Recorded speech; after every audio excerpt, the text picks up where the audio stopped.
ನಮಃ ಶಿವಾಯ ಓಂ ನಮಃ ಶಿವಾಯ ಓಂ ನಮಃ ಶಿವಾಯ ಓಂ ನಮಃ ಶಿವಾಯ ನಮಃ ಶಿವಾಯ ಓಂ ನಮಃ ಶಿವಾಯ ಓಂ ನಮಃ ಶಿವಾಯ ಓಂ ನಮಃ ಶಿವಾಯ ನಮಃ ಶಿವಾಯ ಓಂ ನಮಃ ಶಿವಾಯ ಕೇಳಿದ್ರಿ ಹೇಳ್ಕೊತ ಹೋಗುದು ನೀವು ಕೇಳ್ಕೊತ ಹೋಗುದು ಅದನ್ನ ಅನುಷ್ಠಾನಕ್ಕೆ ತಲೆ ಒಳಗಿಲ್ರಿ ತಲೆ ಒಳಗೆ ಉಳಿದರ ಮಧ್ಯ ಉಳಿಲಿಲ್ಲ ಅಂದ್ರೆ ಮತ್ತೆ ಕಾರ್ಯ ರೆಡಿ ಆಗ್ತಾವ ತಲೆ ಒಳಗೆ ಉಳಿಬೇಕಾವ ಇವು ಬ್ರಾಹ್ಮಣಿ ಮಹೋತ್ಸವದಲ್ಲಿ ಅಶ್ವಿನಿ ದೇವತೆಗಳು ಮಾಲಿಕರಾಯರು ಬಹಳಷ್ಟು ಅಡ್ಡಾಡ್ತಿರ್ತಾರೆ. ಇಂಥ ಟೈಮಲ್ಲಿ ಶಿವಶಂಕರದ ಮತ್ತ ದಿನಕ್ಕೆ ದಿನ ಬ್ರಾಹ್ಮಣಿ ಮಹೋತ್ಸವದಲ್ಲಿ 17 ದಿನ ಕೇಳಿರಿ, ಇದು 18 ದಿನ. ಮತ್ತ ಅಲ್ಲಿಂದ ಇಲ್ಲಿ ತನಕ ಕೇಳಿದ್ದು ಸ್ವಲ್ಪ ತಲೆಯಾಗ ಬೇಕಿಲ್ಲ.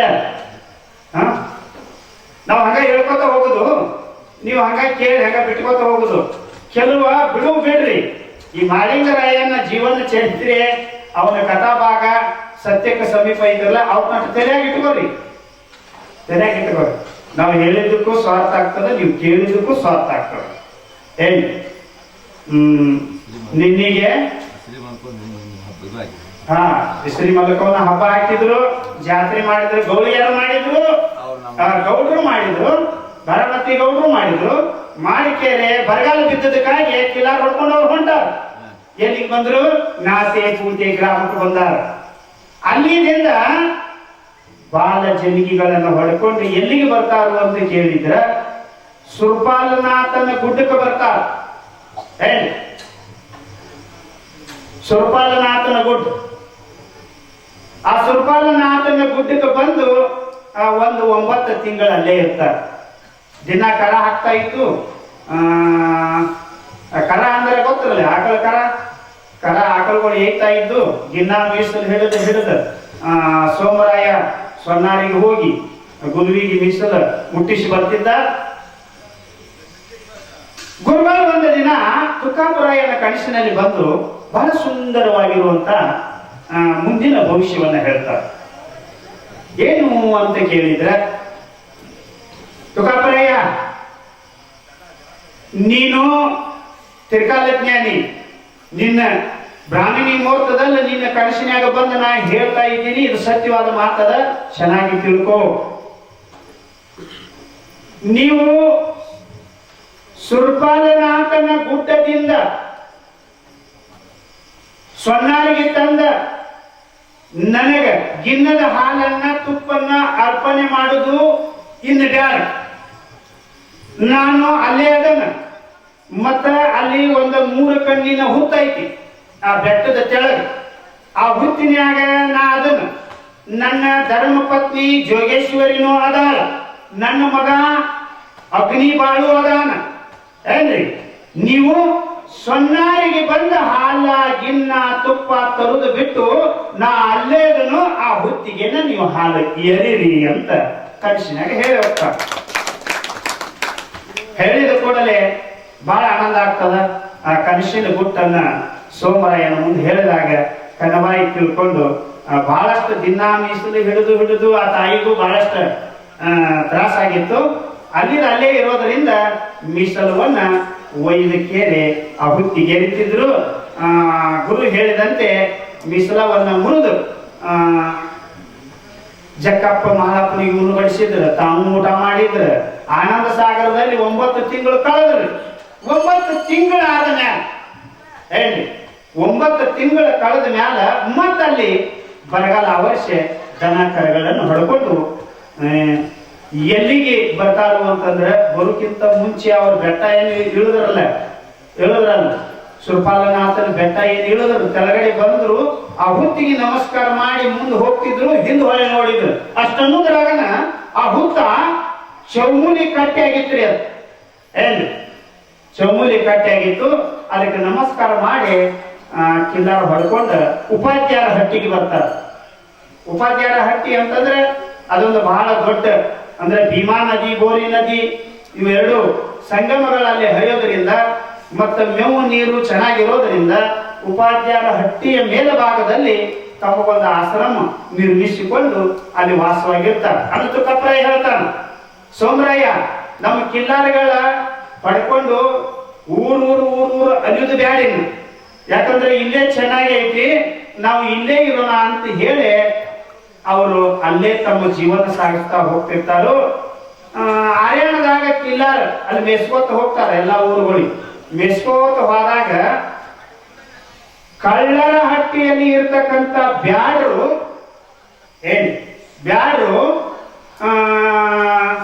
ಈ ಕಿಲ್ಲಾರ್ ನೋಡ್ತಾರ, ಇವ್ರದ್ದು ನೋಡ್ತಾರ. ಅದ್ರಾಗ ಒಬ್ಬ ಬ್ಯಾಡ ಇರ್ತಾನ, ಅವ ಸಾಧು ಏಷದಿಂದ ಬರ್ತಾನ. ಹೇಳಿ ಅವೇನು ಸಾಧು ಅಲ್ಲ, ಸಾಧು ಏಷದಿಂದ ಬಂದು ದಿನಾಲು ಭಿಕ್ಷಾ ಪಡೆದುಕೊಂಡು ಹೋಗ್ತಿದ್ರು. ಒಂದು ದಿನ ಅಲ್ಲಿ ದನಗಳು ಮೇಯ್ತಾ ಇದ್ದು ಅಲ್ಲಿ ಬಂದು ಕೇಳಿ ಸೋಮರಾಯನ ಕೇಳ್ತಾನೆ, ಯಪ್ಪ ನೀವು ನಿಮ್ಮ ಊರು ಯಾವ ಊರು, ಮತ್ತ ನೀವು ಎಲ್ಲಿಂದ ಬಂದೀರಿ, ಯಾಕೆ ಬಂದೀರಿ, ಮತ್ತೆ ನಿಮ್ಮ ಹೆಸರು ಏನು, ಇದನ್ನೆಲ್ಲ ಕೇಳಾಕತ್ತ. ಸಾಧುರಿಗೆಲ್ಲ ಇದು ಬೇಕು, ನಿನ್ನ ಊರು ಯಾವುದು, ನಿನ್ನ ಕುಲ ಯಾವುದು, ನಿನ್ನ ಜಾತಿ ಯಾವುದು, ನಿನ್ನ ಧರ್ಮ ಯಾವುದು, ನಿನ್ನ ಮದುವೆ ಆಗೈತೋ ಇಲ್ಲೋ, ನಿನಗೆ ಎಷ್ಟು ಮಂದಿ ಮಕ್ಕಳದಾವ, ಇದನ್ನು ತಗೊಂಡು ನೀ ಏನ್ ಮಾಡವ, ಭಿಕ್ಷಾ ತಗೊಂಡಿದೆಯಲ್ಲ ಹೋಗ್ತಾ ಇರುವಂತ ಸೋಮರಾಯ. ಯಪ್ಪ ನೀವು ಬಹಳ ದೊಡ್ಡ ರಾಜರಿದ್ದಂಗಿದ್ದೀರಿ, ಗೌಡರಿದ್ದಂಗಿದ್ದೀರಿ, ರಾಜ್ಯ ಖಳಿ ಐತಿ ನಿಮ್ಮ ಮುಖದ ಮ್ಯಾಲ, ಅದಕ್ಕೂ ಕೇಳಿನಿ ಅಂತೇವೆ. ಮೊದಲ ಕಳ್ಳರಿವ ಗುಟ್ಟು ತಿಳ್ಕೊಳಕ್ಕಾಗಿ ಕೇಳಿದ ಸೋಮರಾಯನಿಗೆ ಅದರ ಅರ್ಥ ಆಗಲಿಲ್ಲ. ನಾನೊಂದು ಚಮತ್ಕಾರ ಮಾಡ್ತೀನಿ, ನಿಮ್ಮ ಹತ್ರ ಚಮತ್ಕಾರ ಐತಿ ಅಂತಂದಾಗ ನೀ ಏನ್ ಮಾಡ್ತೀಪ ಅನ್ನೋ ಸೋಮರಾಯ. ನೋಡ್ರಿ ನಿಮ್ಮ 700 ಬಾಲ ಜನಿಗೆಗಳದಾವ, ಅದ್ರಾಗ 700 ಬೆಳ್ಳಕ್ಕಿ ಕೂತಾವು, ನನ್ನ ಹತ್ರ ಒಂದು ಕವನ ಐತ್ರಿ, ಒಂದು ಕಲ್ಲು ಹಾಕಿ ಒಗಿತೀನಿ, ನಾನು ಚಮತ್ಕಾರ ನೋಡ್ರಿ ಅಂದ. ನೋಡೋಣಪ್ಪ, ಮತ್ ಸಾಧು ಸಂತರು ಯಂತ್ರ ಮಂತ್ರ ಕುತಂತ್ರ ಎಲ್ಲ ಮಂತ್ರಗಳು ಕಲ್ತಿರ್ತಾರ, ಮತ್ ನೀನು ಕಲ್ತಿರ್ಬೇಕಂತ ಸುಮ್ಮನ ಸೋಮರಾಯ ಒಂದು ಕವನಿ ಒಳಗೆ ಒಂದು ಕಲ್ಲು ಹಾಕಿ ಅವ್ ಒಗದ್ರಿ. ಅವ್ ಒಳಗೆ ಏನ್ ಕೂತಿದ್ದು ನೋಡ್ರಿ 700 ಬೆಳ್ಳಕ್ಕಿ, ಅವು ಹೊರಗೆ ಬಂದು ಸಾಲ ಹಾಕಿ. ಅವಾಗ ಸೋಮರಾಯ ಅವುಗಳಿಗೆ ಒಂದ ಬಾಣದಿಂದ ಹೊಡೆದ, ಎಲ್ಲ ಚೆಂದ ಮುಗಿತದೆ, ಅವು ಸುನಿಗಿದು. ಅವಾಗ ಅವಂದ ಇವು ಒಂದ ಬಾಣದಿಂದ ಬೆಳ್ಳಕ್ಕಿ ಹೊಡೆದಾನ, ಎಲ್ಲ ಚೆಂಡ ಮುರಿದಾವು, ನಾವು 700 ಬ್ಯಾಡದೇವು, ಇವ್ ಒಂದ ಬಾಣ ಹೊಡೆದಂದ್ರೆ ನಮ್ಮ ಕತಿ ಅದೋ ಗತಿ ಅಂದವ. ತಿಳ್ಕೊಂಡ್ರಿ ಗೊತ್ತ ಇವ್ರ ಹತ್ರ ಎಷ್ಟು ಶಕ್ತಿ ಅದ ಅಂತ ಏನ್ರಿ ತಿಳ್ಕೊಂಡ. ಸೋಮರಾಯ ಏನ್ ಮಾಡಿದ ಅಂದ್ರ ಮತ್ತ ತಮ್ಮ ಗುರುವಿನಿಂದ ಪಡೆದಿರ್ತಕ್ಕಂಥ ಜೋಳಿಗೆ ಒಳಗಿತ್ತು ನೋಡ್ರಿ, ಯಾಕಂದ್ರೆ ದೀಕ್ಷಾ ಪಡೆದಿದ್ರು, ಆ ಗುರುವಿನ ಜೋಳಿಗೆ ಒಳಗ ಅದು ಭಸ್ಮ ಇತ್ತು. ಆ ಭಸ್ಮವನ್ನ ಅದ್ರ ಮ್ಯಾಲ ಅಭಿಮಂತ್ರಿಸಿ ಹೊಡೆದ. ಆ ಬೆಳ್ಳಕ್ಕಿ ರುಂಡಿ ಎಲ್ಲ ಕುಡ್ಕೊಂಡು ಅವ ಚಲಪಿಲಿಯಾಗಿ ಹಾಡ್ಕೋತ ಹೋಗಿಬಿಟ್ಟು. ಇದನ್ನ ಏನ್ ನೋಡ್ರಿ ಬ್ಯಾಡ, ಇವು ಬಾಳ ಕೆಟ್ಟದಾನು. ಸಾಧು ಪ್ರಾಣಿ ಇದ್ರ ಅವ್ರ ಅನ್ನದಾನ ತುಕಾಪ್ರಾಯ, ಅವ್ ಬಾಳ ಸಂಭಾಯಿತ, ಮತ್ತ ಅವ್ ಸಿಟ್ಟಿಗೆ ಬರಂಗಿಲ್ಲ. ಅವು ಯಾವತ್ತು ಒಂದು ದಿನ ಈ ಜನಿಗೆಗಳು ಹೊಡ್ಕೊಂಡು ಬರ್ತಾನ ನೋಡ, ಅವತ್ತು ನಮ್ಗೆ ಕೆಲಸ ಆಗ್ತದೆ. ಇವು ಬಂದಾಗ ನಮ್ದು ಕೆಲಸ ಏನಾಗೋದಿಲ್ಲ, ಇವನ ಕೈಯಾಗ ಸಿಕ್ಕು ನಾವು ಪ್ರಾಣ ಕಳ್ಕೋಬೇಕಾಗ್ತದೆ ಅಂತ ಅವ ಬ್ಯಾಡ ವೇಷಧಾರಿಯ ಒಬ್ಬ ಸ್ವಾಮಿಯಾಗಿ ಅವನು ಭಿಕ್ಷಾ ಪಡ್ಕೊಂಡು ಹೋಗ್ತಾನೆ. ಹೇಳಿ ನಾವು ಹೋಗಿ ಅವ್ರು ಬಳಗಕ್ಕ ನೋಡ್ರಿ, ಅದ್ರಲ್ಲಿ ಒಬ್ಬ ಅನ್ನದಾನ, ಅವ ಎಂದ ಕಿಲ್ಲಾರ ತರ್ತಾನು ಅಂದ ನಮ್ ಕೆಲಸ ಆಗ್ತತಿ, ನಾ ದಿನ ಹೋಗ್ತೀನಿ ಸುದ್ದಿ ತಿಳ್ಕೊಂಡ್ ಬರ್ತೀನಿ ಅಂತ ದಿನಂಪ್ರತಿ ನಡೀತದೆ. ಒಂದಿನ ಏನಾಯ್ತು ಅಂತಂದ್ರೆ ತುಕಾಪ್ರಾಯ ಅಣ್ಣ ತಮ್ಮನಿಗೆ ಹೇಳ್ತಾರೆ, ತಮ್ಮ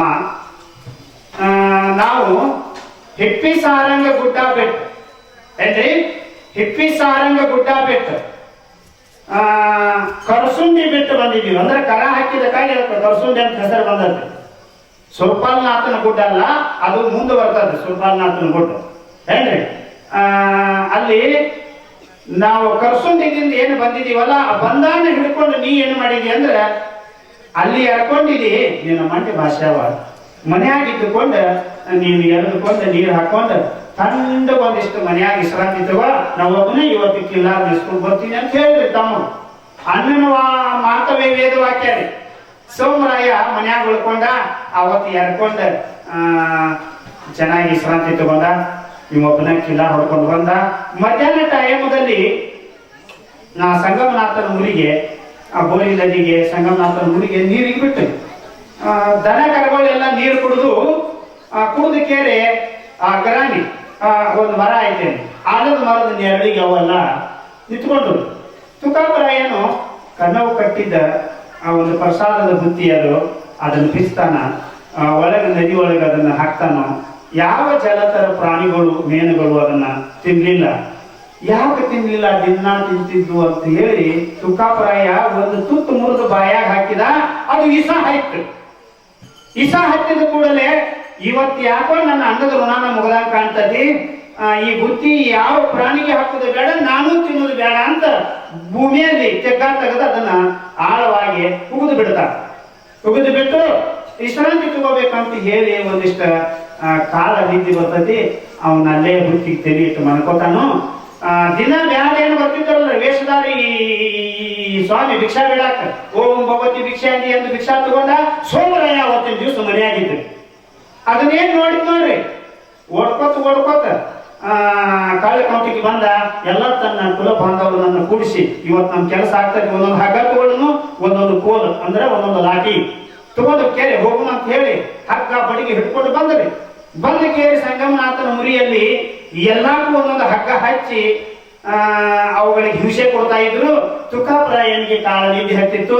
ಆ ಟೈಮದಲ್ಲಿ ಮಾಯದಂತ ಮಳಿ ಬರ್ತದೆ. ಮಳಿ ಬಂದಾಗ ತುಕಾಪರಾಯ ಹೇಳ್ತಾನು, ಎದ್ದು ಕೂಡಲೇ ತನ್ನ ಗುರುವಿನ ಹಸುಗಳನ್ನು ನೋಡ್ತಾನ, ಆಕಳುಗಳನ್ನು ನೋಡ್ತಾನ. ಆಕಳುಗಳು ನೋಡಿ ಬ್ಯಾಡ್ರೆ ಏನು ಹಿಂಸೆ ಕೊಡ್ತಿದ್ರು ನೋಡು ಕಾಂತಾತು ಅಂತ ಹೇಳಿ ತನ್ನಲ್ಲಿ ಇರ್ತಕ್ಕಂಥ ಬಾಣಗಳನ್ನ ಪ್ರಯೋಗ ಮಾಡ್ಬೇಕಂದ್ರ ಆ ಕಳ್ಳರು, ಆ ತೊಡಗರು ಏನ್ ಮಾಡಿದ್ರು ಅಂತಂದ್ರೆ ಬ್ಯಾಡ್ರು ಆ ಆಕಳುಗಳು ಮುಂದಿಟ್ಟು ಅದ್ರ ಪಕ್ಕದಲ್ಲಿ ಅಡಿಗೆ ಕೂತು ನೀವು ಹೇಳಿ ಬಾಣ ಹೊಡೆದ್ರ ಆಕಳಿಗೆ ಕುಂದಿರ್ಬೇಕಾದ, ನಾವು ಸತ್ತಿರಬಾರ್ದು, ಆಕಳು ಸಾಯ್ಬೇಕು. ಈ ಚಾಣಾಕ್ಷಿತನದಿಂದ ಅವರು ಬುದ್ಧಿ ಉಪಯೋಗಿಸಿದ್ರು. ತುಕಾಪರಾಯ ಗಾಬರಿಯಾಗಿ ಎಲ್ಲಾ ಬಾಣಗಳ ಹೊಡೆದ, ಅವೆಲ್ಲ ಹುಸಿ ಹೋದವು. ಯಾಕೆ ಹುಸಿ ಹೋದವು ಅಂದ್ರೆ ಅವ ನೇರವಾಗಿ ಹೊಡೆದ್ರೆ ಆಕಳಿಗೆ ಹೊಡಿತಿದ್ರು, ಆಕಳು ಸತ್ತು ಹೋಗ್ತಿತ್ತು. ಅಕ್ಕಪಕ್ಕದಲ್ಲಿ ಹೊಡೆದು ಅವ್ರನ್ನ ಹೆದರ್ಸ್ಬೇಕು, ಅವ್ರು ಓಡಿ ಹೋಗ್ತಾರೋ ಬಿಟ್ಟು ಓಡ್ತಾರಂತ ಮಾಡಿದ. ಆ ಕಳ್ಳನ ಮಕ್ಕಳು ಬಿಟ್ಟು ಓಡ್ಲಿಲ್ಲ. ಅವ್ರ ಹಂಗ ಅಲ್ಲೇ ಅಡಿಗೆ ಆಕಳ ಹತ್ರ ನಿಂತ್ಕೊಂಡ್ರು. ಎಲ್ಲಾ ಬಾಣ ಹುಸಿ ಹೋದು, ಒಂದೇ ಒಂದು ಬಾಣ ಉಳಿತು ಕೊನೆಯದಾಗಿ. ಹೇ ಗುರುನಾಥ, ಇವತ್ತಿನ ದಿವಸ ನನ್ನ ಅನ್ನದ ಋಣ ಮುಗೀತು. ನೀನು ನನ್ನ ಮ್ಯಾಲ ಮುಗಿಸಿಕೊಂಡಂತೆ ಕಾಣ್ತಿ, ನಾನು ನಿನ್ನ ನೆನಸಲಿಲ್ಲ, ಏನ್ ಮಾಡ್ತೀಯೋ ಗೊತ್ತಿಲ್ಲ. ಇವತ್ತಿನ ದಿವಸ ನನ್ನ ಪ್ರಾಣವನ್ನ ಕೊನೆಗಿಡ್ತೀನಿ. ಈ ಕೆಟ್ಟ ದುಷ್ಟರು ನನ್ನ ಮುಟ್ಟಿ ಹೊಡೆದರೆ ನನಗೆ ಆಘಾತ ಆಗ್ತದೆ. ನನಗೆ ಸತ್ಯ ಪುರುಷ ಸಾಧು ಪುರುಷ ನಿನ್ನ ಸೇವೆ ಮಾಡಿಕೊಂಡು ಬಂದಿದ್ದೀನಿ. ಈ ದೇಹಕ್ಕೆ ಏನಾದರೂ ಈ ಕೆಟ್ಟ ದುಷ್ಟರು ಮುಟ್ಟಿ ಹೊಡೆದರ ಅನಾಹುತ ಆಗ್ತದ. ನಾನು ಇಚ್ಛಾಮರಣಿ, ನನ್ನ ಬಾಣ ತಗೊಂಡು ನಾನು ಹೊಡ್ಕೋತೀನಿ. ನನ್ನ ಪ್ರಾಣವನ್ನ ನಿನ್ನ ಒಳಗೆ ಎಸೆದುಕೊಳ್ಬೇಕು, ನನ್ನನ್ನೇ ಇರುವಂತ ಆತ್ಮನು ಕೂಡ ನಿನ್ನ ಒಳಗೆ ಬರಬೇಕು ಅಂತ ಅಚಲವಾಗಿ ಬೇಡ್ಕೋತಾನೆ. ಅವಾಗ ತನ್ನ ಬಾಣ ತಗೊಂಡು ತಾನ ಹೊಡ್ಕೊಂಡ. ಆ ಹುತ್ತಿನ ಮ್ಯಾಲ ಬಿದ್ರಿ ಧಾರಾಕಾರವಾಗಿ ರಕ್ತ ಹರಿಯಾಕೈತಿ. ಯಾಕಂದ್ರೆ ಅಂತಿಂತ ಬಾಣ ಅಲ್ಲ, ಬಹಳ ದೊಡ್ಡ ಬಾಣ ಹೊಡ್ಕೊಂಡ ಎದ್ಯಾಗ ಅಲ್ಲಿ ಹೊಡ್ಕೊಂಡು ಕೇಳಿ ಬೀಳ್ತಾನು. ಅದ್ರಾಗ ಅವರೆಲ್ಲ ಬ್ಯಾಡ್ರ ಅಲ್ಲೇ ಕಿಲ್ಲಾರ್ಗಳಿದ್ದೂರ್ಲೆ ಅದನ್ನ ಬಿಟ್ಟರೆ ಬಂದ್ರ. ಯಾಕಂದ್ರೆ ಇವನು ಮುಷ್ಯ ಹೋಗ್ಬೇಕು, ಇವನು ಹೊಡೆದ ಹೋಗ್ಬೇಕು, ಇವನು ಪ್ರಾಣ ತೆಗೆದ ಹೋಗ್ಬೇಕಂತ ಬಂದ್ರಿ. ಪ್ರಾಣ ತೆಗೆದು ಹೋಗ್ಬೇಕಂತ ಬಂದವರು ಅವಾಗ ಹೇಳಿದ, ಒಬ್ಬ ದಿನ ಭಿಕ್ಷಾ ತಗೊಂಡ್ ಹೋಗ್ತಿದ್ರು. ನಾನು ಹೇಳ್ದ, ನೋಡ್ರಿ ಅವರು ಸಾಧು ಪ್ರಾಣಿ ಇದಾರ, ತುಕಾಪರಾಯನ ಹೊಡಿದ ಬೇಡ. ಯಾಕಂದ್ರೆ ನಾವು ಹೊಡಿಬೇಕಾಗಿತ್ತು ಅಂತಂದ್ರೆ ನಾವು ಕಿಲಾರ್ ಹೋಯ್ತಾ ಇದ್ದೀವಲ್ಲ, ನಮ್ಮ ಹೊಡಿತಾರ ಅನ್ನೋದು ಗೊತ್ತಾಗಿ ಅವ್ನು ಓಡ್ಬೇಕಾಗಿತ್ತಲ್ಲ, ಎಲ್ಲೆಲ್ಲ ಅಡಿಗೆ ಕುಂಡರ್ಬೇಕಾಗಿತ್ತಲ್ಲ. ಅವ ಹಂಗ ಮಾಡಿಲ್ಲ. ಅವ ಸತ್ಪುರುಷ ಅದಾನ, ಹಾಲ ಮತ ಧರ್ಮದ ಒಡೆಯದಾನ, ಬಹಳ ದೊಡ್ಡ ವಿದ್ವಾಂಸದಾನ, ಏನ್ರಿ ದಾರ್ಶನಿಕನದಾನ. ಆದ್ದರಿಂದ ಅವನು ಹೊಡಿದ ಬೇಡ. ಯಾಕಂದ್ರೆ ಅವನು ಬಹಳ ಸಂಭಾಯಿತು ಸಾಧು ಪ್ರಾಣಿ ಇದಾನು. ನಮ್ ಕೆಲಸ ಅಂತೂ ಆಗೈತೆ, ನಮ್ಗೆ ಏನು ಬೇಕಾಗಿತ್ತಲ್ಲ, ನಮ್ಗೆ ಆಕಳು ಬೇಕಾಗಿತ್ತು ಸಿಕ್ಕಾವು, ಅವುಗಳನ್ನ ತಗೊಂಡು ನಾವು ಸುಮ್ಮನೆ ಹೋಗೋಣ ಅಂತ ಅವನ್ನ ಅಲ್ಲೇ ಬಿಟ್ಟು ಹೋಗ್ತಾರೆ. ಕಡೆ ಈ ಕಡೆ ಬಾಣ ಹೊಡ್ಕೊಂಡು ಇಲ್ಲಿ ಏನು ಬಿದ್ದಿದ್ದಲ್ಲ, ಆ ಬಾಣದ ಮ್ಯಾಲ ಬಂದು ಒಂದು ಕಾಯಿ ಕುಂತು ಒಂದು 3 ಮಾತು ಹೇಳ್ತದೆ. ಹೇಳಿ ಅದ ಆಕಾಶವಾಣಿ ಮಾಡಿ 3 ಮಾತು ಹೇಳ್ತದ, ಲಕ್ಷಿಟ್ಟು ಕೇಳ್ರಿ. ತುಕಾಪರಾಯ, ನೀ ಏನು ಬಾನು ಹೊಡ್ಕೊಂಡು ಬಿದ್ದಿದಿಲ್ಲ, ಈ ಸಂಗಮನಾಥನ ಮುರಿ ಹತ್ರ ಬಾನು ಹೊಡ್ಕೊಂಡು ಬಿದ್ದಿದೆಯಲ್ಲ, ಇಲ್ಲಿ ಮುಂದ ಒಂದು ದೇವಾಲಯ ಆಗ್ತದ. ನಿನ್ನ ದೇಹ, ಎರಡನೇದು ನಿನ್ನ ದೇಹ ವಿಸರ್ಜನೆ ಆಗ್ತದ. ಮತ್ತ ಮೂರನೇದು ನೀವ ಇರುವ ಉಪಾಧ್ಯಾಯರ ಹಟ್ಟಿ ಉಮಳೆ ಠಾಣೆ ಆಗ್ತದ. ಮಾಲಿಂಗರಾಯನಿಂದ ಮುಂದಾದು ಉಮ್ರಜ್ ಆಗ್ತದ ಅಂತ ಹೇಳಿ ಅದು ಮಾಯ ಆಯ್ತು. ಅವಾಗ ಬ್ಯಾಡ್ರ ಕಿಲ್ಲಾರ್ ಹೊಡ್ಕೊಂಡು ಹೊಟ್ಟಿದ್ರು ನೋಡಿ, ಹೊಟ್ಟಿದ್ರಲ್ಲ, ಅದ್ರೊಳಗೆ ಶಿವನ ಸಲಗದು ಗೂಳಿ ಒಂದಿತ್ತು. ಆ ಗೂಳಿ ಹಿಡಿಬೇಕು, ಕರಿ ಕಪ್ಪಲಿ ಹಿಡಿಬೇಕಂತ ಹೇಳಿ ಬಹಳ ಪ್ರಯತ್ನ ಮಾಡಿದ್ರಿ. ಯಾಕಂದ್ರ ಸೊನ್ನಾರಿ ಸಿದ್ಧ ಕಾಶಿ ಯಾತ್ರೆ ಮಾಡಿ ಬರುವಾಗ ಆ ಬಾಲ ಜನಿಗೆಗಳನ್ನು ತಂದಿದ್ರು. ಇದು ತುಕಪ್ಪ ಸೋಮರಾಯ ಕೊಟ್ಟಿದ್ರಿ ಅದು ಏನ್ರಿ. ಅದ್ರಾಗ ಕರಿ ಕಪ್ಪಲಿ ಆಕಳು ಒಂದಿತ್ತು, ಶಿವನ ಸಲಗದ ಗೂಳಿ ಒಂದಿತ್ತು. ಬ್ಯಾಡ್ರ ಕೈಗೆ ಎಷ್ಟೋ ಪ್ರಯತ್ನ ಮಾಡಿದ್ರು, ಅದು ಸಿಗಲಿಲ್ಲ, ಸಿಗಲಿಲ್ಲ.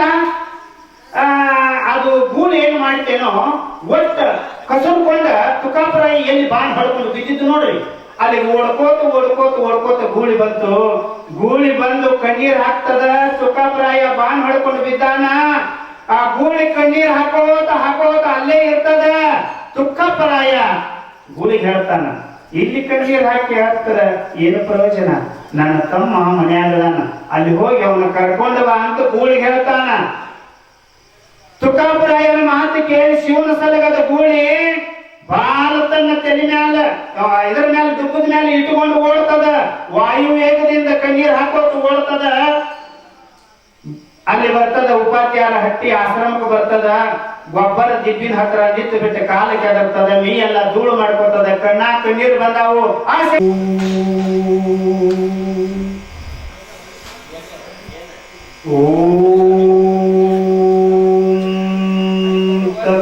ಪರಬ್ರಹ್ಮನೇ ನಮಃ.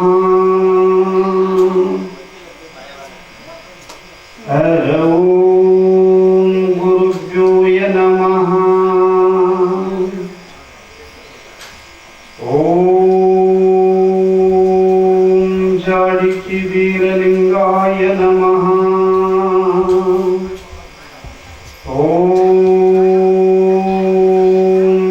ಸಿದ್ದೇಶ್ವರಾಯ ನಮಃ. ಓಂ ಸೊನ್ನಾರಿ ಸಿದ್ಧಾಯ ನಮಃ. ಓಂ ಮುಂಡಗನೂರಿನ ಮಾಲಿಂಗರಾಯ ನಮೋ ನಮಃ.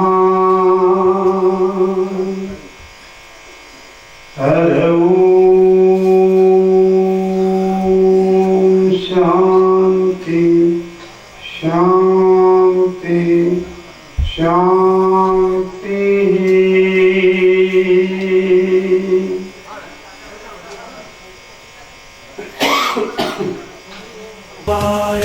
ಓಂ ನಮಃ ಶಿವಾಯ, ಓಂ ನಮಃ ಶಿವಾಯ, ಓಂ ನಮಃ ಶಿವಾಯ, ಓಂ ನಮಃ ಶಿವಾಯ, ಓಂ ನಮಃ ಸದಾಕಾಲದಲ್ಲಿ ಕಾಡತಕ್ಕಂಥ ದುಃಖವನ್ನು ಹೊಡೆದೋಡಿಸಿ ಶಿವಾಯ, ಓಂ ನಮಃ ಶಿವಾಯ, ಪರಮ ಶಾಂತಿಯನ್ನ ಕರುಣಿಸಿರುವಂತ ಗುರುವಿನ ಗುರು ಪರಮ ಗುರು ಮಾಲಿಂಗರಾಯರ ಪಾದ ಪದ್ಮಗಳನ್ನು ಎನ್ನ ಮಸ್ತಕದ ಮೇಲೆ ಕುತ್ತುಕೊಂಡು ಕಾರ್ಯಕ್ಕೆ ಕಾರಣೀಭೂತರಾಗಿರುವಂತ ಮುಂಡಗನೂರಿಗೆ ಸ್ಥಾಪನೆಗೊಂಡಿರುವಂತ ಶ್ರೀ ಗುರು ಮಾಲಿಂಗರಾಯರನ್ನ ಮೊದಲು ಮಾಡಿಕೊಂಡು ಮುಂಡಗನೂರಿನ ಸಮಸ್ತ ಗುರು ಹಿರಿಯರಿಗೂ ಗುರು ಮಾತೆಯರಿಗೂ ಶರಣು ಶರಣಾರ್ಥಿಗಳು.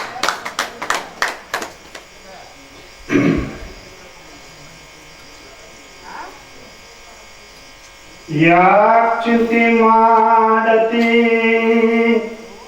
ಎಲೆ ಮನವೇ ನಿನಗೆ, ಯಾತರ ಸುಖವಿಲ್ಲ ಎಲೆ ಮನವೇ. ಯಾಕ್ ಚಿಂತೆ ಮಾಡತಿದಿ ಎಲೆ ಮನವೇ ನಿನಗೆ, ಯಾತರ ಸುಖವಿಲ್ಲ ಎಲೆ ಮನವೇ. ಯಾಕ್ ಚಿಂತೆ ಮಾಡತಿರಿ ಎಲೆ ಮನವೇ ನಿನಗೆ ಯಾಕರ ಸುಖವಿಲ್ಲ ಎಲೆ ಮನವೇ ಲೋಕನಾಥನ ಜ್ಞಾನವ ಮಾಡಿ ಲೋಕನಾಥನ ಜ್ಞಾನವ ಮಾಡಿ ಸಹಕಾರ ಮಾಡಿಕೊಂಡು ಇರು ಮನವೇ ಸಹಕಾರ ಮಾಡಿಕೊಂಡು ಇರು ಮನವೇ ಯಾಕ್ ಚಿಂತೆ ಮಾಡತ್ತಿದಿ ಎಲೆ ಮನವೇ ನಿನಗೆ ಯಾತರ ಸುಖವಿಲ್ಲ ಎಲೆ ಮನವೇ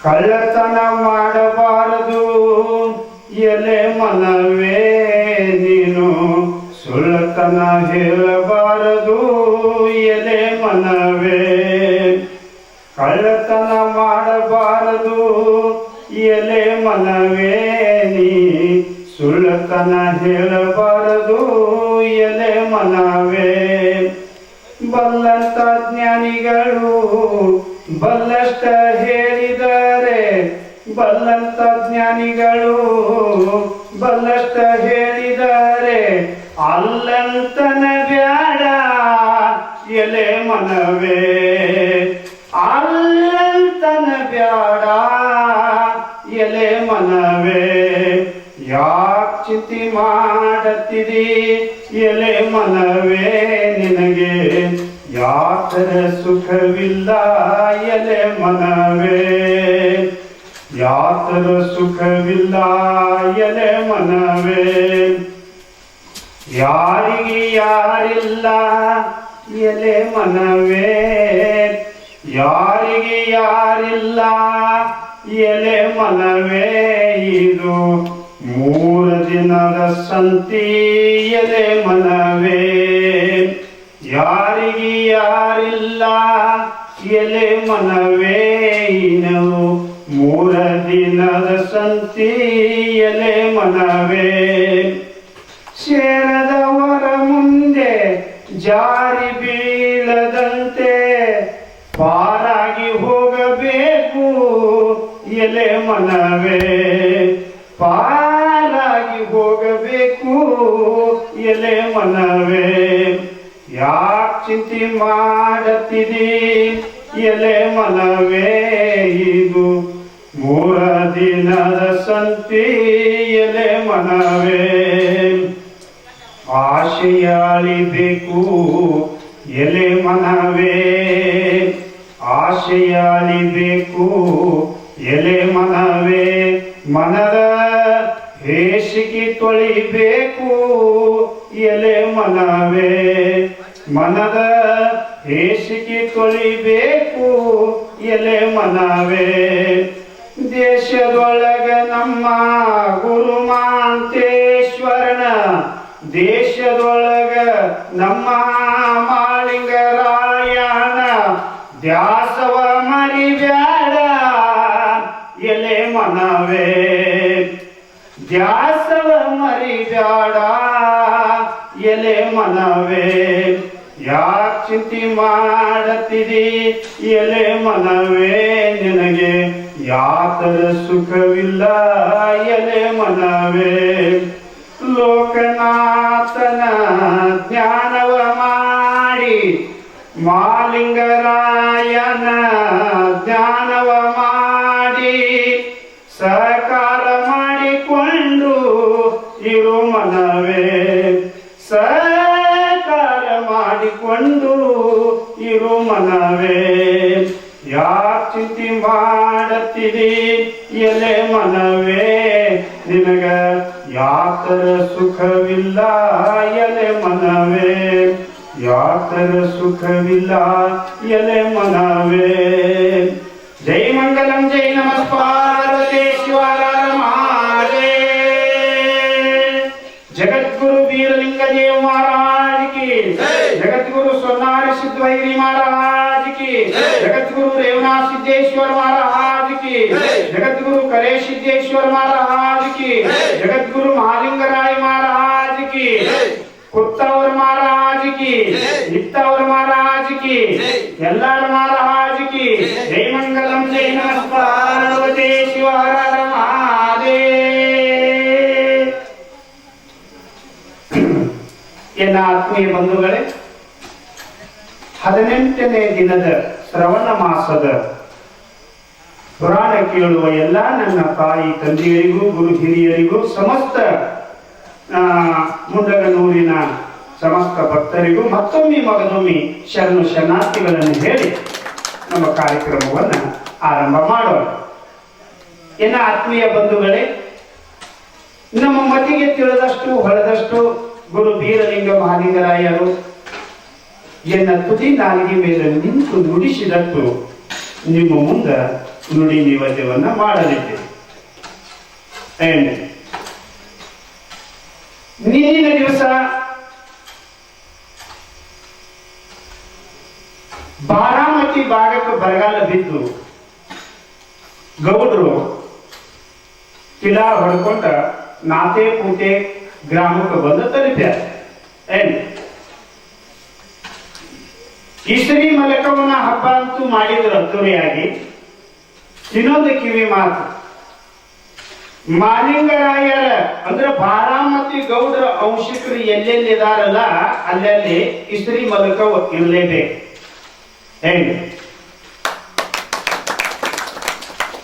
ಹಾಗೆ ಮಹಾಲಿಂಗರಾಯನ ಮತ್ತು ಹಿಂದಿನ ಬಾರಾಮತಿ ಗೌಡರ ಅಂಶಿಕರಾಗಿರ್ತಕ್ಕಂಥ ಮುಂಡಗನೂರಿನ ನಮ್ಮ ಮಹಾಲಿಂಗರಾಯರ ಅಂಶಿಕರು ಇಲ್ಲಿ ಕೂಡ ಇಸ್ರಿ ಮಲಕವ ಮಹಾಲಿಂಗರಾಯನ ಗುಡಿ ಮುಂದೆ ಚಿಕ್ಕ ದೇವಾಲಯದಲ್ಲಿ ಮೂರ್ತಿಗೊಂಡಿದ್ದಾರೆ. ಹಿಂದೆ ಗೌಡರು ಮಾಡಿದ್ರು, ಗೌಳಿಗರು ಮಾಡಿದ್ರು, ಅದೇ ರೀತಿ ನೇಮ ಐತಿ. ನಮ್ಮ ಮುಂಡಗನೂರಿನ ಇಸ್ರಿ ಮಲಕವನಿಗೆ ಮಹಾಲಿಂಗರಾಯನ ಮುಂದೆ ಮಹಾಲಿಂಗರಾಯನ ಅಂಶಿಕರು ಅದು ವರ್ಷಕ್ಕೊಮ್ಮೆ ಮಾಡುವಂತ ನೇಮ ಇತ್ತು. ಅದನ್ನು ಚೇಂಜ್ ಮಾಡಿ ಕೆಲವರು ಇಲ್ಲಿ ಮುಂಡಗನೂರಲ್ಲಿ 3 ವರ್ಷಕ್ಕೊಮ್ಮೆ ಅಧಿಕ ತಿಂಗಳಲ್ಲಿ ಅಧಿಕ ಮಾಸದಲ್ಲಿ ಇಸ್ರಿ ಮಲಕವನ ಕಾರ್ಯಕ್ರಮ ಮಾಡ್ತಾರೆ. ಅದು ಮನುಷ್ಯರನ್ನ ಬಲಿ ಕೊಡುವಂತದ್ದೇನಿಲ್ಲ. ಅದನ್ನ ಮಹಾಲಿಂಗರಾಯನ ತಾಲೂಕಿನ ತೆಗೆದು ಹಾಕ್ಯಾರ. ಅಲ್ಲಿ ಸೊನಾರ ಸಿದ್ದವೈರಿ ಆ ತಮ್ಮಟಿಯಾರ ಹೆಣ್ಣು ಮಗನ ಏನು ಕೋದಿತ್ ನೋಡ್ರಿ, ಟಗರಿನ ರುಂಡ ಆಗಿತ್ತಲ್ಲ, ಆ ಟಗರಿನ ರುಂಡ ಅದೇ ಟಗರನ್ನ ದೇವಿ ಮುಂದೆ ಈಗ ಬಲಿ ಕೊಡ್ತಾರೆ. ನಾವ ಇನ್ನ ಹುಣಜಂತಿಯಲ್ಲಿ ಕೂಡ ಮತ್ತ ಮಹಾಲಿಂಗರಾಯನ ಅಂಶಿಕರು ಎಲ್ಲೆಲ್ಲಿದಾರ ನೋಡ್ರಿ, ಅಲ್ಲಲ್ಲಿ ಈ ಕಾರ್ಯಕ್ರಮ ಇಸ್ರಿ ಮಲಕಂದು ಮಾಡ್ತಾ ಹೋಗ್ತಿರ್ತಾರ. ಇವತ್ತಿನ ದಿವಸ ನಮ್ಮ ಮಹಾಲಿಂಗರಾಯರ ಪುರಾಣಕ್ಕೆ ಆಧಾರವಾಗಿಟ್ಟುಕೊಂಡ ಹೇಳುವ ವಿಷಯಗಳು ಯಾವುವು ಅಂತ ಕೇಳಿದ್ರೆ, ಭಗವದ್ಗೀತೆಯಲ್ಲಿ ಸುಂದರವಾಗಿರುವಂತಹ ಒಂದು ಶ್ಲೋಕ, ಅದು 3ನೇ ಅಧ್ಯಾಯ ಕರ್ಮಯೋಗದಲ್ಲಿ 6ನೇ ಮಂತ್ರ. ಹೇಳ್ತಾನೆ ಕೃಷ್ಣ ಪರಮಾತ್ಮ, ಬಹಳ ಸುಂದರವಾಗಿರುವಂತಹ ಶ್ಲೋಕಗಳು.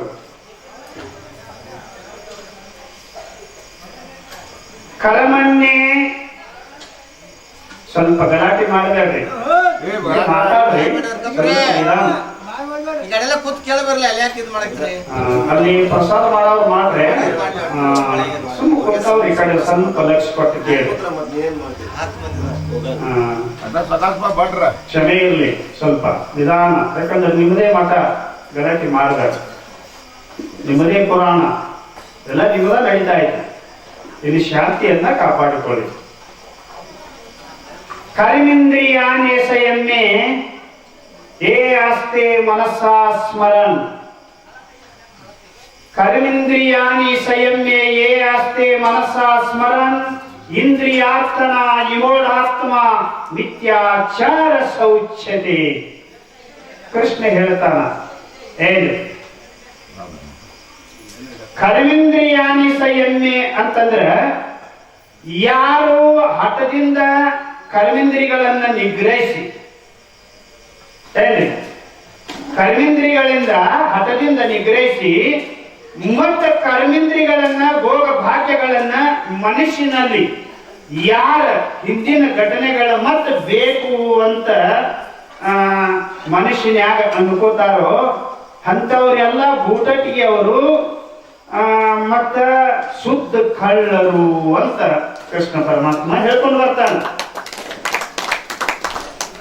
ಇನ್ನೊಬ್ಬರ ಹನುಮತ ವರಕವಿ ತಮ್ಮ ಒಂದು ವಚನದಲ್ಲಿ ಒಂದು ಮಾತು ಹೇಳ್ತಾರೆ. ಕಳವ ಮಾಡಿ ಸುಳ್ಳ ಹೇಳಿ ತಿನ್ನುವ ನೀಚ ನಾನಯ್ಯ ಅಂತ ಹೇಳ್ತಾರೆ. ಏನ್ ನಾ ಕಳ್ತನೂ ಮಾಡ್ತೀನಿ, ಸುಳ್ಳು ಹೇಳ್ತೀನಿ, ಹಿಂಗೆ ಹೇಳಿ ನಾನು ಪ್ರಸಾದ ಮಾಡ್ತೀನಿ ಅಂತ ಅವನು ಸತ್ಯವಾದ ಮಾತನ್ನ ಹೇಳ್ತಾರೆ. ಇನ್ನು ಬಸವಣ್ಣನವರು ಕೂಡ ಹೇಳ್ತಾರೆ ನೋಡಿ, ಕಳಬೇಡ, ಕೊಲಬೇಡ, ಹುಷಿಯ ನುಡಿಯಲು ಬೇಡ,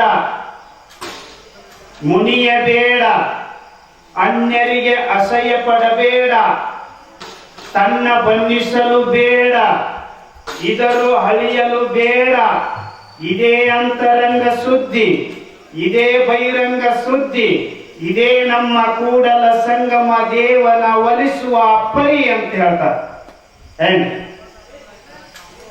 ಬಸವಣ್ಣನವರು ಏನೋ ಕಳಬೇಡ ಕೊಲಬೇಡ ಅಂತ ಹೇಳಿದ್ರು.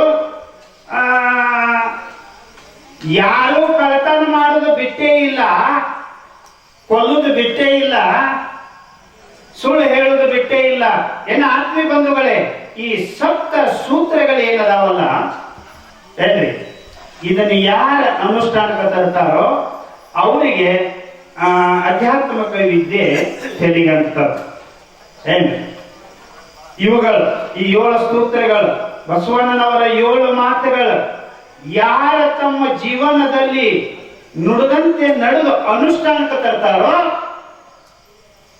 ಅವರ ಅಧ್ಯಾತ್ಮ ಜೀವನ ಸುಖಮಯವಾಗ್ತದೆ. ಮತ್ತ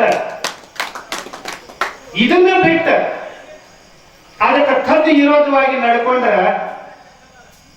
ಇವತ್ತು ಜೀವನದಲ್ಲಿ ಸುಖ ಇಲ್ಲ, ಮುಂದೂ ಸುಖ ಇಲ್ಲ, ಎಂದೆಂದಿಗೂ ಸುಖ ಇಲ್ಲ.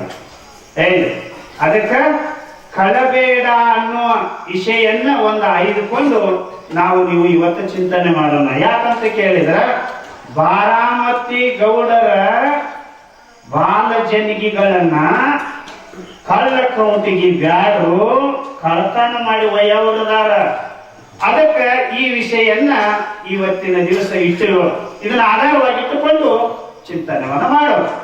ಏನ ಆತ್ಮೀಯ ಬಂಧುಗಳು, ನಿನ್ನಿನ ದಿವಸ ಗಲ್ಲಿಗೆ ಬಂದ ನಿಂತರಿ ಕುರಾನ್ ರಕಪನ್ನ ಗಡಿಗೆ ಉಳಿದವ್ರಿಗೆ ನೆನಪಿಲ್ಲಾಗಿತ್ತಂದ್ರೆ ನಿಮ್ಗೆ ನೆನಪಿರ್ಬೇಕಲ್ಲ. ಎಲ್ಲಿಗೆ ಬಂದ್ ನಿಂತರಿ ಸರಿಯಾಗಿ ಐತಲ್ರಿ? ಏನ್ ಈ ಕಡೆ ಕೇಳಿ ಈ ಕಡೆ ಬಿಟ್ಟು ಇದು ಬೆಳಗಿನ ಜಾವ ಏನ್ರಿಪ್ಪ? ಎಲ್ಲಿಗೆ ಬಂದ್ ನಿಂತ್ರಿ ಯಪ್ಪ? ಎಲ್ಲಿಗೆ ಬಂದ್ ನಿಂತ್ರಿ?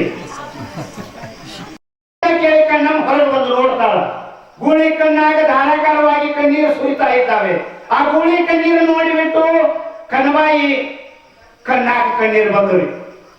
ನನ್ನ ಬಾವ ಇವತ್ತು ಒಬ್ಬನ ಹೋಗಿದ್ದ, ನನ್ನ ಬಾವ ಒಬ್ಬನ ಹೋಗಿದ್ದ, ಅವನ ತಮ್ಮ ಅಂದ್ರೆ ನನ್ನ ಪತಿ ದೇವರು ಇವತ್ತು ಮನೆಯಾಗ ಉಳಿದಿದ್ರು. ಏನೋ ಗಾತ ಆಗೈತಿ ಅಂತ ಅಳ್ಕೋತ ಪತಿ ಎಬ್ಬಿಸ್ಬೇಕಂತಿದ್ರು. ಕಣ್ಣವನ ಕಣ್ಣೀರ ಪತಿ ಮುಖದ ಮ್ಯಾಲ ಬೀಳ್ತಾವು. ಅವಾಗ ಸೋಮರಾಯ ಹೇಳ್ತಾನು, ಗೂಳಿ ಕಡೆ ನೋಡ್ತಾನ, ಕಣ್ಣಮ್ಮನ ಕಡೆ ನೋಡ್ತಾನ, ಇವೆರಡು ಅಳಕತ್ಯಾವ, ಕಣ್ಣಾಗ ನೀರು ಬಂದಾವ, ಗಾತಾತು ಅಂತ ಹೇಳಿ ಸೋಮರಾಯ ತನ್ನ ಜಡೆಯನ್ನ ಹಿಂಡಿ ನೋಡ್ತಾನೋ, 3 ಹನಿ ರಕ್ತ ಬೀಳ್ತದ ಕೆಳಗಡೆ. 3 ಹನಿ ರಕ್ತ ಬಿದ್ದಾಗ ಗಾತಾಯ್ತು, ನಮ್ಮಣ್ಣ ಹೋಗಿದ್ದ. ಅವಾಗ ಗೂಳಿ ಮುಖ ನೋಡಿ ಅಳ್ತಾನ ಸೋಮರಾಯ, ಕಣ್ಣಾಗ ನೀರು ತೆಗೆದು ಅಳ್ತಾನು, ಬಹಳ ದುಃಖ ಮಾಡಿ ಅಳ್ತಾನು. ಘಾಟಾತು ಅಂತ ಗೂಳಿನ ಕೇಳ್ತಾನ, ಎಲ್ಲಿ ನಮ್ಮಣ್ಣ? ಅವಾಗ ಗೂಳಿ ಮುಂದೆ ಓಡ್ತದ. ಅವಾಗ ಸೋಮರಾಯ ಗೂಳಿ ಬೆನ್ ಹತ್ತಾನ. ಗೂಳಿ ಎಷ್ಟು ಓಡ್ತದನೋ ಅಷ್ಟು ಸೋಮರಾಯ ಓಡುಕ್ಕಿಂತ ಮುಂಚೆನ ಮಾವಿನ ಮರಬಿಲ್ಲ, 1000 ಸರಳಂಬಿ, ಹೊನ್ನ ಚಕ್ರದ ಬಾಣ ಏನ್ರಿ, ಉರಿ ಬಾಣ, ಹಲವಾರು ಬಾಣಗಳನ್ನ ಮತ್ತ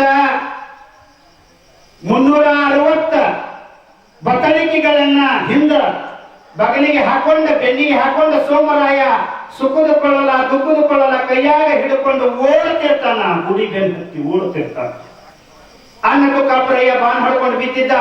ಧಾರಾಕಾರ ರಕ್ತ ಹರಿತಿತ್ತು. ಆ ರಕ್ತ ನೋಡಿ, ಅಣ್ಣನ ಸ್ಥಿತಿ ನೋಡಿ ಸೋಮರಾಯ ಅಣ್ಣನ ಪಾದ ಮ್ಯಾಲ ಬಿದ್ದು ಎಟ್ಟ ಹತ್ತಿದ್ದ ಅಂತಂದ್ರ ಅಣ್ಣನ ಪಾದೆಲ್ಲ ನೆನೆದು ಹೋಗಿತ್ತು. ಅಷ್ಟ ಕಣ್ಣೀರು ತೆಗೆದು ಹತ್ತಿದ್ದ. ಅಣ್ಣ ರಾಜಭೋಗದಾಗಿದ್ದವ ನನ್ನ ಮನೆಯಲ್ಲಿ ಬಿಟ್ಟು ನೀವೊಬ್ಬನೇ ಬಂದಿ ಘಾತ ಮಾಡ್ಕೊಂಡಿ, ಅನ್ಯಾಯವಾಗಿ ಬಾಣ ಹೊಡ್ಕೊಂಡು ನಿನ್ನ ಪ್ರಾಣ ಕಳ್ಕೊಳ್ಳೋ ಸ್ಥಿತಿಗೆ ಬಂದಿ, ನಮಗ ಬಹಳ ಅನ್ಯಾಯ ಆಯ್ತು ಅಂತ ದುಃಖ ಮಾಡಿ ಅಳ್ಕೋತ ಸೋಮರಾಯ ಅಳ್ತಿದ್ದ. ಸೋಮರಾಯ ಅಳು ಸಮಯ ಅಲ್ಲ ಇದು, ಅಳು ಸಮಯ ಅಲ್ಲ. ದಿನ ಒಬ್ಬ ಏನ್ ಭಿಕ್ಷಕ್ ಬರ್ತಿದ್ದಲ್ಲ ಬ್ಯಾಡ, ಅವ್ ಮೋಸದಿಂದ ಅವ್ರನ್ನೆಲ್ಲ ಕಳ್ಳರನ್ನ ಕರ್ಕೊಂಡು ಬಂದ ನಮ್ಮ ಕಿಲಾರೆಲ್ಲ ತುಡುಗು ಮಾಡ್ಕೊಂಡು ಹೊಂಟಾರು.